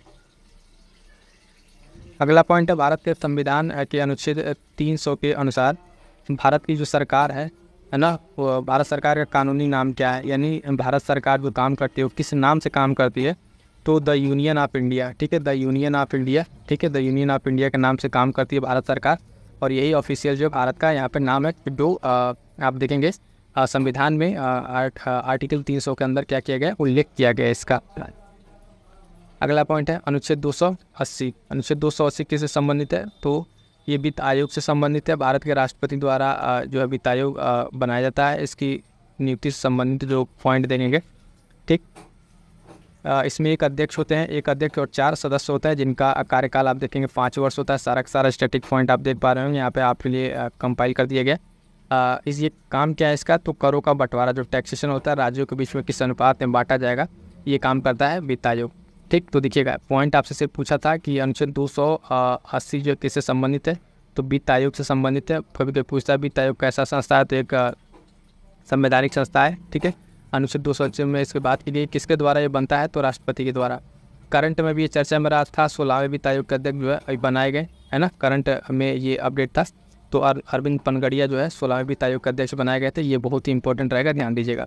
और इसके आयोग के जो वित्त आयोग है उसके बारे में बताई दिया। एक अध्यक्ष 4 सदस्य और उनका कार्यकाल 5 वर्ष, ठीक। काम क्या है ये भी बता दिया। तो सारा पॉइंट्स आप ध्यान रखिएगा। आगे बढ़ेगा, देखिएगा नेक्स्ट पॉइंट। कह रहा है कि भारत की संसद को कानून निर्माण की शक्ति प्राप्त है, ठीक है। तो भारत की संसद को कानून निर्माण की शक्ति प्राप्त है किसलिए, भारतीय संघ के लिए तथा भारत के प्रदेश या उप प्रदेश जो डोमिनियन है उनके लिए से, ठीक है, न कि किसी जो स्टेट टेरिटरी है उस तरह के अन्य चीज़ों के लिए नहीं। तो भारत की संसद कानून निर्माण किसके लिए बनाएगी? जो भारतीय संघ के लिए और भारत के इसमें अंदर जो राज्य हैं प्रदेश हैं उसके लिए क्या करेगी? कानून निर्माण बना सकती है। अगला इंपॉर्टेंट पॉइंट है, ये भी बहुत ही महत्वपूर्ण है, क्या कह रहा हूँ कि कई बार पूछा हुआ विक्टोरिया झील। अब विक्टोरिया झील ये आपका प्रश्न पूछा था, लेकिन हम आपको यहाँ पे जितने सारे पॉइंट्स इससे बता रहे हैं विक्टोरिया झील से संबंधित, वन बाई वन करके सुनते चलिएगा। पहला चीज़ तो विक्टोरिया झील आपका कहाँ है? अफ्रीका महाद्वीप में स्थित है। कहाँ पे? अफ्रीका महाद्वीप में। और ये वहाँ की जो अफ्रीका महाद्वीप की सबसे बड़ी झील है। क्या है? अफ्रीका महाद्वीप की सबसे बड़ी झील विक्टोरिया झील। और ये जो दुनिया की जो है सबसे बड़ी उष्णकटिबंधीय झील है। क्या है? उष्णकटिबंधीय झील है। ये पॉइंट आपको ध्यान रखना है।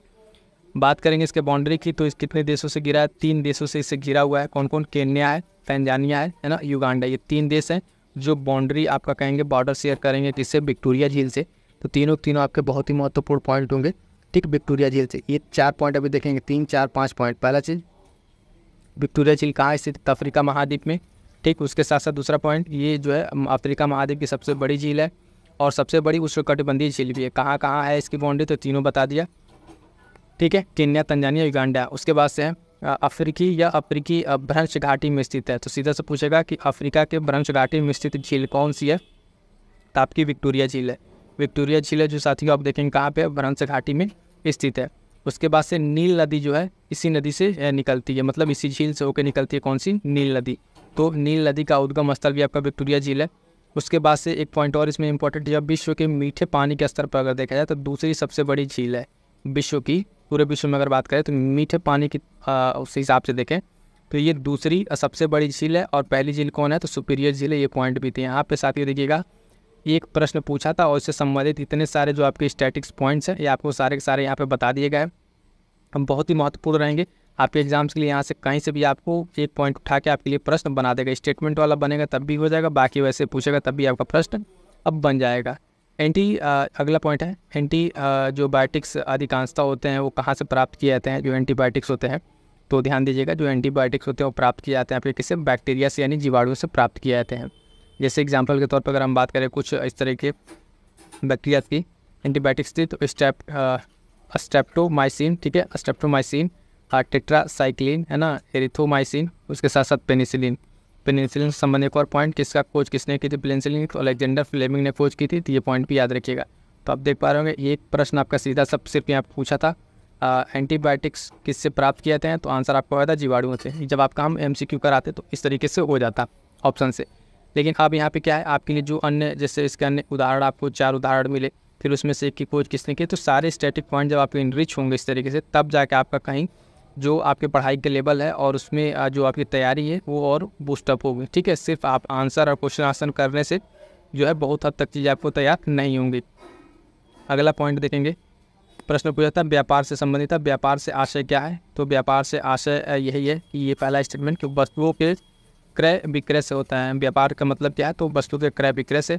और यह जो है व्यापार क्या करता है? मांग और आपूर्ति दोनों का प्रतिनिधित्व करता है। क्या करता है? मांग और आपूर्ति, यानी डिमांड और सप्लाई दोनों की जो आपूर्ति कौन करता है?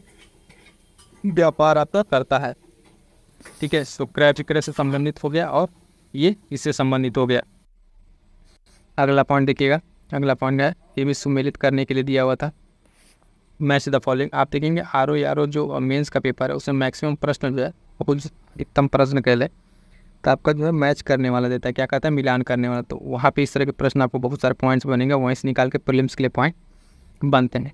तो सही से मिलित मक्का की बात करेंगे तो ये नर मंजरी निकालना, मक्के से क्या है? नर मंजरी निकालना।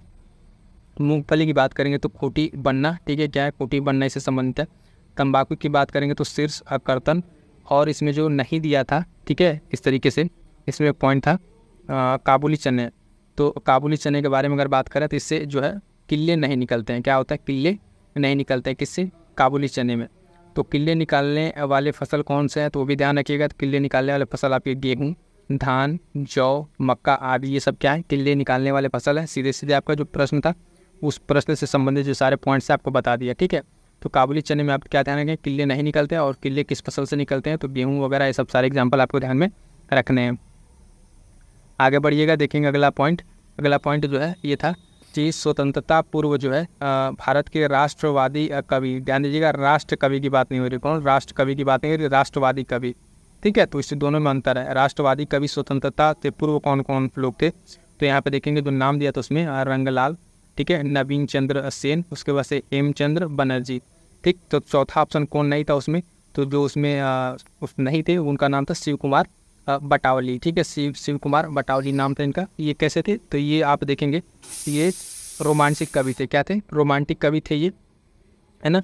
और इनकी प्रमुख रचनाओं को ध्यान रखिएगा क्योंकि इनका नाम पूछा जा चुका है, तो मैं भी अगली बार इस इनकी रचनाओं को पूछ लिया जाए तो उसमें रचना है इनकी आरती, ठीक है, लाजवंती, ठीक है, आरती, लाजवंती, लूना, अलविदा, ठीक है। ये सब क्या है इनकी प्रमुख रचनाएं हैं किनकी, ये शिव कुमार बटावली की, ठीक है। और ये क्या है, एक रोमांटिक कवि है। तो ये सारे नाम आपको क्या रखना है, ध्यान रखना है, ठीक है। बाकी जो ये 3 कवि के नाम है ये भी आपको याद रखना है, कौन कौन इसमें नाम मेंशन है, रंगलाल, हेमचंद बनर्जी, ठीक है, ये राष्ट्रवादी कवि थे स्वतंत्रता से पूर्व। अगला पॉइंट है, बहुत महत्वपूर्ण पॉइंट है भी है, अलास्का का नाम आपने कितनी बार सुना होगा, ये ध्यान रखिएगा, अलास्का। इसके बारे में क्या पॉइंट था, तो एक पॉइंट था कि यह यूएसए का जो है तेल उत्पादक राज्य है। क्या है, यूएसए का जो है तेल उत्पादक राज्य है, ठीक, किसका, यूएसए का, अलास्का। लेकिन इससे पहले एक पॉइंट इसमें क्या है कि ये जो 1867 में जो है रूस से ख़रीदा गया था। इसके पहले यानी अलास्का जो किसका था, आपका रूस का था। तो इसको 1867 में रूस से इसको अमेरिका ने ख़रीद लिया और ये इसका तेल उत्पादक राज्य है। और उसके साथ साथ और क्या यहाँ के लिए इम्पोर्टेंट है, तो मछली और प्राकृतिक गैस, ठीक है, मछली और प्राकृतिक गैस, ये 2 पॉइंट ऐसे हैं जो आपके अलास्का वाले रीजन में पाए जाते हैं। तो इसके लिए ये सारे पॉइंट्स आपको ध्यान में रखने अलास्का से संबंधित। अगला पॉइंट है कि उद्यमिता को बढ़ावा देने हेतु जो स्टैंड अप इंडिया संबंधित है, ठीक। स्टैंड अप इंडिया किससे संबंधित है, तो ये महिला है ना, SC ST से, ठीक है, महिलाओं और SC ST से संबंधित है स्टैंड अप इंडिया। इसके बारे में पॉइंट ध्यान रखिएगा कि सिंपल सा पूछेगा, स्टैंड अप इंडिया कई बार चर्चा में भी रहता है। ये जो योजना स्टार्ट हुई थी स्टैंड अप इंडिया, ये क्या है, तो इसका उद्देश्य क्या है, तो उद्यमिता को बढ़ावा देना, ठीक है, उद्यमिता को बढ़ावा देना। स्टैंड अप इंडिया संबंधित किससे है, तो महिला और SC ST से संबंधित है। इसकी शुरुआत कब होती है, तो 2016 में जो है इसको शुरुआत किया गया था, 2016 में। क्लियर है इतने सारे पॉइंट्स, आगे बढ़िएगा। अगला पॉइंट है कि क्लोन से तैयार पहली स्तनपायी जानवर कौन है, तो पहली जो स्तनपायी जानवर थी वो भेड़ थी, ठीक है। क्लोन से जो तैयार हुई थी उसका नाम क्या था, डॉली था। क्या नाम था, डॉली नाम था। लगभग 1996 में इसको तैयार किया गया था, ठीक है। तो क्लोन से तैयार पहली स्तनपायी वो भेड़ थी और उसका नाम डॉली था। 1996 में जो है इसको बनाया गया था। आगे बढ़िएगा। अगला एक और पॉइंट है संस्थान संबंधित, केंद्रीय औषधि एवं सुगंध पौधा संस्थान स्थित है, तो कहाँ पे, प्रदेश की राजधानी लखनऊ में जो है आपका ये स्थित है, ठीक है। केंद्रीय औषधि एवं सुगंध पौधा संस्थान स्थित है कहाँ पे, लखनऊ में स्थित है। अगला पॉइंट है कि इंडोनेशिया, ठीक है, ध्यान दीजिएगा, इंडोनेशिया से संबंधित था। तो इंडोनेशिया जो है ये इसकी राजधानी नूसंतारा, अभी हाल फिलहाल में चेंज भी होता रहा है, ठीक है। तो इसकी राजधानी, लेकिन क्वेश्चन हिसाब से जो वहाँ पे आंसर था वो आपका नूसंतारा था। और यहाँ पे एक स्टेटमेंट था कि यहाँ पर जो है 15,000 से अधिक जो है द्वीप इसमें शामिल है। कितने, 15,000 से अधिक द्वीप शामिल है, जिसमें लगभग 150 से अधिक आपके क्या है, सक्रिय ज्वालामुखी है, जहाँ पे 150 से अधिक पे क्या है, सक्रिय ज्वालामुखी आपको देखने को मिलेंगे। तो इतने सारे पॉइंट्स आई होप सो कि आपको क्लियर होंगे, ठीक है, ये सब PY के पेपर के। क्लियर है यहाँ तक। अगला पॉइंट है, ध्यान दीजिएगा, हल्दी संबंधित प्रश्न पूछा था ये भी, ठीक है। प्रश्न क्या पूछा था आप उसको ध्यान दीजिएगा। कहा था कि हल्दी जो है भूमिगत तने का उदाहरण है, जिससे कहते हैं, तो जो भूमिगत तने का उदाहरण है इसको क्या कहते हैं, तो उसको कहते हैं राइजोम। क्या कहते हैं, राइजोम, हिंदी में कहते हैं प्रकंद। क्या कहते हैं, प्रकंद। तो ध्यान दीजिएगा, हल्दी जो है ये भूमिगत तने का उदाहरण है। सिंपल से अगर पूछेंगे भूमिगत तने का उदाहरण कौन सा है, तो उसमें हो जाएगा हल्दी। और उसके साथ साथ इसे क्या कहते हैं, तो राइजोम इसको कहते हैं और इसको प्रकंद भी कहते हैं। यह जो है जिजीबरेसी जो है, जिजीबरेसी कुल का पौधा है, ये भी आपको ध्यान में रखना है। इसका वनस्पति नाम अगर बात करें तो कुरकुमा जो है लौंगा, ठीक है, कुरकुमा लौंगा इसका क्या है, वनस्पति नाम है। प्रश्न में आपसे सिर्फ इतना पॉइंट पूछा था, बाकी से एडिशनल जो 2-3 पॉइंट्स हैं आपको यहाँ पे बता दिया जा रहा है, क्योंकि प्रश्न यहाँ से भी बनने की संभावना रहती है, तो ये पॉइंट आपको ध्यान में रखना है। आगे बढ़ेंगे, देखेंगे कोलेस्ट्रॉल। कोलेस्ट्रॉल क्या है, तो सिंपल सा पूछा था कोलेस्ट्रॉल क्या है, तो आप देखेंगे ये एक प्रकार का क्या है, एस्टेरॉयड है। क्या है, एक प्रकार का एस्टेरॉयड है। कोलेस्ट्रॉल क्या है, तो एस्टेरॉयड है। इससे होता क्या है, तो ये देखेंगे इसका स्तर जब अधिक हो जाता है, मतलब इसका लेवल अगर बढ़ जाता है तो खून की जो नलियाँ हैं उसमें ये जमने लगता है। उसके साथ साथ इससे क्या होता है, तो हार्ट अटैक की जो खतरा है हार्ट अटैक के लिए, वो चीज़ आपका बढ़ जाता है। तो कोलेस्ट्रॉल सिंपली क्या करता है, ये है क्या, तो एस्टेरॉयड है। ये जो है ब्लड की जो नलियाँ उसमें ये जमने लगता है, वहाँ पे क्या करता है, ब्लॉकेज करके ये हार्ट अटैक के खतरा को क्या करता है, बढ़ाता है। तो ये सारे पॉइंट्स आपको इसके बारे में ध्यान रखना है। अगला पॉइंट है कि भारतीय राष्ट्र उद्यानों यानी भारत में जो नेशनल पार्क्स हैं उसके संदर्भ में एक 2-3 पॉइंट्स दिए थे, उसमें स्टेटमेंट आपको मैं बता रहा हूँ क्या था। तो उसमें जो सबसे अग्रणी राज्य है वो क्या है, मध्य प्रदेश है। यानी भारत में जो नेशनल पार्क्स है, राष्ट्रीय उद्यान है, उसके संदर्भ में टॉप पर कौन है, मध्य प्रदेश है। यहाँ पर जो है कुल देखेंगे आप कुल तो 12 राष्ट्रीय उद्यान है, यानी 12 नेशनल पार्क हैं कहाँ पे, आपके मध्य प्रदेश में। जबकि बात करेंगे वन्यजीव अभ्यारण्य की, वन्यजीव अभ्यारण्य की अगर साथी बात करें तो इसकी संख्या जो है अंडमान निकोबार द्वीप समूह में, अंडमान निकोबार द्वीप समूह में जो है यहाँ पे क्या है, सर्वाधिक है। तो यहाँ पर कितने हैं, तो कुल जो है 96 जो है वन्यजीव अभ्यारण्य आपको देखने को मिलेंगे। तो दोनों पॉइंट बहुत ही महत्वपूर्ण रहेगा, ठीक है।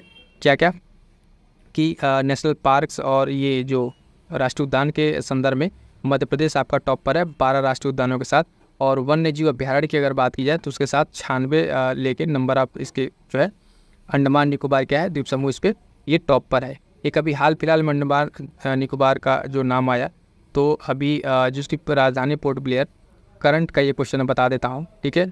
तो उसकी जो राजधानी का नाम चेंज हुआ है तो उसका नाम रखा गया विजयपुरम, क्या है, विजयपुरम नाम रखा गया है। तो ये पॉइंट भी आपको ध्यान रखना है, करंट अफेयर में मैंने आपको ये पढ़ा रखा है। आगे बढ़िएगा, देखिए अगला पॉइंट है ऊर्जा क्षेत्र जो है ब्याज भुगतान भार कम करने हेतु भारत सरकार ने कौन सी योजना प्रारंभ की थी, तो उदय योजना। कौन सी योजना, उदय योजना प्रारंभ की थी कब, 2015 में। 2015 में स्टार्ट की थी, किस मंत्रालय के अंदर, विद्युत मंत्रालय के द्वारा इसको स्टार्ट किया गया था।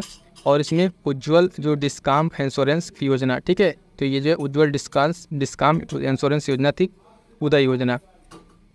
ये क्या था, तो आप देखेंगे ऊर्जा क्षेत्र में जो ब्याज भुगतान है उसको कम करने के लिए स्टार्ट किया गया था उदय योजना, यानी उज्ज्वल डिस्काम इंश्योरेंस योजना। 2015 में स्टार्ट होता है, विद्युत मंत्रालय का दिन में ये स्टार्ट होता है भारत सरकार के द्वारा।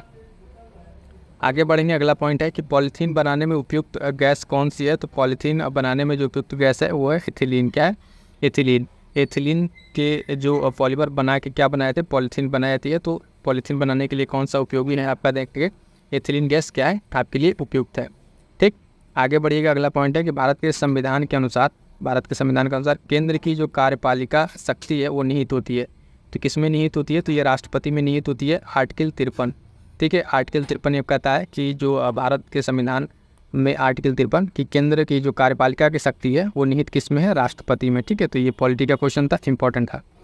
आगे बढ़िएगा, देखिए अगला पॉइंट, संविधान में भाग 5 के अनुच्छेद 52 से 78 तक जो है 52 से 78 तक संघ की कार्यपालिका का वर्णन है। ये पॉइंट भी आपको स्टैटिक ध्यान रखिएगा, ठीक। किसमें वर्णन है, भाग 5 में। किसमें, भाग 5 में, जो संविधान का भाग 5 है उसमें जो है संघ की कार्यपालिका के बारे में बात की गई। अनुच्छेद कितने, 52 से 78 तक, कितना, 52 से 78 तक इसके बारे में बताया गया है।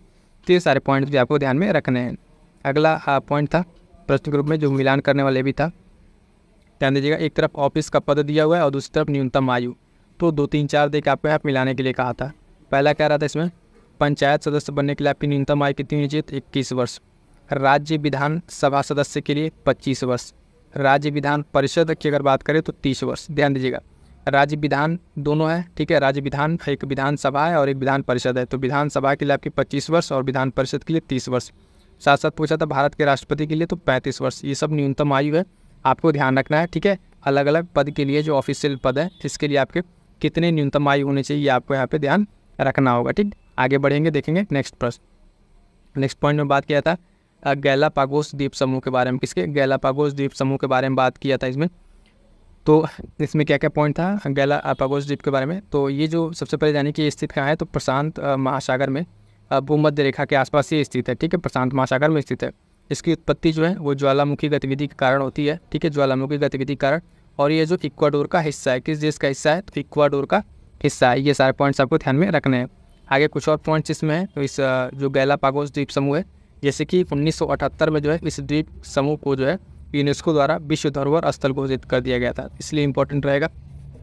1978 में जो है इसको क्या कर दिया गया था, विश्व धरोहर स्थल घोषित किया गया था, किसके द्वारा, तो आप देखेंगे यूनेस्को के द्वारा।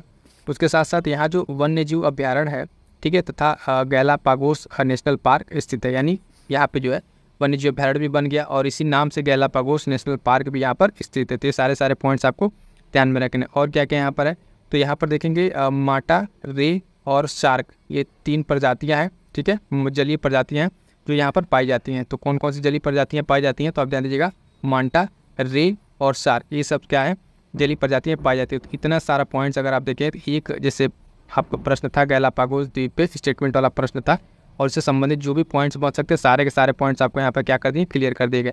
अब जब फिर से एग्ज़ाम होता है तो उसमें जो है अगर गैलापागोस द्वीप समूह से कोई पॉइंट पूछेगा तो इन्हीं सब में से आपसे कोई एक पॉइंट पूछेगा, स्टेटमेंट बना के पूछे, फैक्ट बना के पूछे, तो अब आपको ये पॉइंट्स गलत नहीं होंगे। आगे बढ़ेंगे, देखेंगे अगला पॉइंट। अगला पॉइंट जो पूछा था वो जो है नटराज से जो नृत्य भगवान की मूर्ति है, ठीक है, नटराज नृत्य वाली, उससे संबंधित था। तो इस मूर्ति के बारे में पहला चीज़ क्या ध्यान रखेंगे कि चोलकालीन मूर्ति है, ठीक है, कब की, चोलकालीन मूर्ति है ये। और नृत्य करते हुए जो है, नृत्य करते हुए 4 हाथ है इसमें, किनके, तो ये भगवान शिव को इसमें दिखाया गया है, ठीक है, शिव को दिखाया गया और उनका प्रतिनिधित्व करते हैं, ठीक। जो इसमें इंपॉर्टेंट क्या है कि दाएं कान में जो है इनका पुरुष का कुंडल है और बाएं कान में जो है, बाएं में एक महिला का। तो ये थोड़ा सा यहाँ पे एक अलग चीज़ है, ध्यान रखिएगा। नटराज जो नृत्य वाली मूर्ति है चोलकालीन है और नृत्य करते हुए 4 हाथों की भगवान शिव की प्रतिमा है। और इसमें जो है इनमें क्या स्पेसिफिक फीचर है, तो दाएँ कान में जो है पुरुष का कुंडल है, बहुत सारे लोगों का भी नहीं पता होगा, ठीक। तो जो उसमें जो नटराज की मूर्ति है उसमें दाएं कान में पुरुष का कुंडल है और बाएं में एक महिला का, ठीक। तो ये क्या प्रतीक है, तो आप देखेंगे ये अर्धनारीश्वर के रूप में भी इसको जाना जाता है, ठीक, अर्धनारीश्वर के रूप में भी इस मूर्ति को जाना जाता है, ठीक है। ऐसा हम नहीं कह रहे, ऐसा जो वहाँ पे बताया गया उससे आपको ये चीज़ बताई जा रही है, ठीक है। तो ये सब सारे पॉइंट्स क्या है, नटराज नृत्य मूर्ति के बारे में ध्यान रखिएगा। अगला पॉइंट है जो पूछा था कि उत्तर प्रदेश कृषि अनुसंधान परिषद स्थित है, तो कहाँ पे, लखनऊ में। कहाँ पे, लखनऊ में। इसकी स्थापना कब होती है, तो 1989, ठीक है। ये डेट आप याद रखेंगे 1989, ठीक है। कुछ डेट आपको इस तरीके से याद रखना है जो आपसे पूछा जाएगा। अभी तक आप अगर देखे होंगे तो यूपी स्पेशल से हमें लग रहा है पूरे अगर इस पेपर में 7-8 प्रश्न तो यूपी स्पेशल के दिख गए होंगे, अलग अलग मिलान करने वाले फिर अलग अलग तरीके से मिल गए होंगे। अगला पॉइंट है भारतीय गन्ना अनुसंधान संस्थान कहाँ है, तो 1952 में स्थापित हुए थे, कहाँ पे, लखनऊ में। ये पॉइंट पे भी गन्ना संस्थान वाला बताया था, अलग से भी ये पॉइंट पूछा हुआ था, ठीक है, एक जगह मिलान में और एक जगह ऐसे। तो भारतीय गन्ना अनुसंधान संस्थान कहाँ पे, आपके लखनऊ में 1952 में इसकी स्थापना होती है, ठीक है। आगे बढ़िएगा, अगला पॉइंट है राइन नदी से संबंधित है, किससे, राइन नदी से संबंधित है। तो राइन नदी के मुहाने पर क्या स्थित है, तो रॉटरडैम बंदरगाह, बहुत ही महत्वपूर्ण बंदरगाह है यूरोप का, ठीक है। इससे संबंधित प्रश्न बनते हैं, तो इसमें 2-3 पॉइंट आपको ध्यान रखना। पहली चीज़ तो कि रॉटरडैम बंदरगाह जो है कहाँ स्थित है, तो राइन नदी के मुहाने पर स्थित है। राइन नदी जो है, राइन नदी क्या करती है, तो आप देखेंगे ये पश्चिमी जर्मनी में, जर्मनी के पश्चिम वाले हिस्से में औद्योगिक जो गतिविधियाँ उसके लिए महत्वपूर्ण है, यानी वहाँ पे ये उस तरीके का मार्ग प्रोवाइड करती है, किसके लिए, पश्चिमी जर्मनी के लिए। आपके क्वेश्चन में जब पूछा था तो वहाँ पे उत्तर जर्मनी दे दिया था, ऑप्शन में क्या दिया था, उत्तर जर्मनी, तो वहाँ से आपका ये स्टेटमेंट गलत हो गया था, सही करके आपको बताया जा रहा है जर्मनी में, ठीक है, पश्चिमी जर्मनी, रॉटरडैम बंदरगाह, राइन नदी से फायदा किसको है, तो पश्चिमी जर्मनी को फायदा है औद्योगिक गतिविधियों के लिए। अगला पॉइंट कि भारत के प्रथम जलवायु परिवर्तन राष्ट्रीय कार्य योजना लागू किया गया। भारत में जो है प्रथम जलवायु परिवर्तन कब, 30 जून 2008 को, कब, 30 जून 2008 को ये लागू किया गया। प्रथम जलवायु परिवर्तन पर राष्ट्रीय कार्य योजना को लागू किया गया। फिर से आपको एक यूपी स्पेशल का प्रश्न, आखिरी प्रश्न इस पेपर का देखेंगे कि स्थान दिया हुआ था और यूपी के जिले दिए हुए थे। तो इसमें है देवा शरीफ, ठीक है, बटेश्वर, संकिस्सा और बिठूर।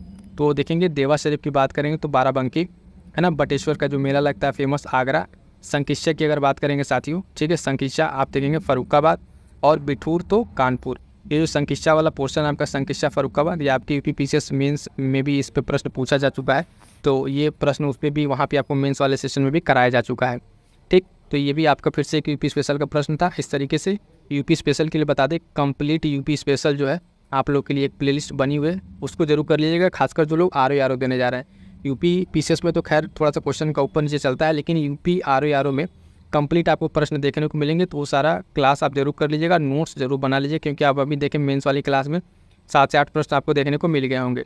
तो ये था साथियों कंप्लीट आपका जो है समीक्षा अधिकारी, सहायक समीक्षा अधिकारी वर्ष 2021 का मेंस का पेपर कंप्लीट होता है यहाँ पर आपका, ठीक है। इसको कंप्लीट कर दिया शॉर्ट नोट्स के माध्यम से, ठीक। उसके साथ साथ बता दें एक चीज़ साथियों कि ये एक क्लास आई थी 34 वर्षीय PYQ, ये में सारे के सारे जो अलग अलग पीसीएस के पेपर और PYQ सब टेस्ट सीरीज सारा का सारा इसमें नहीं छोड़ता।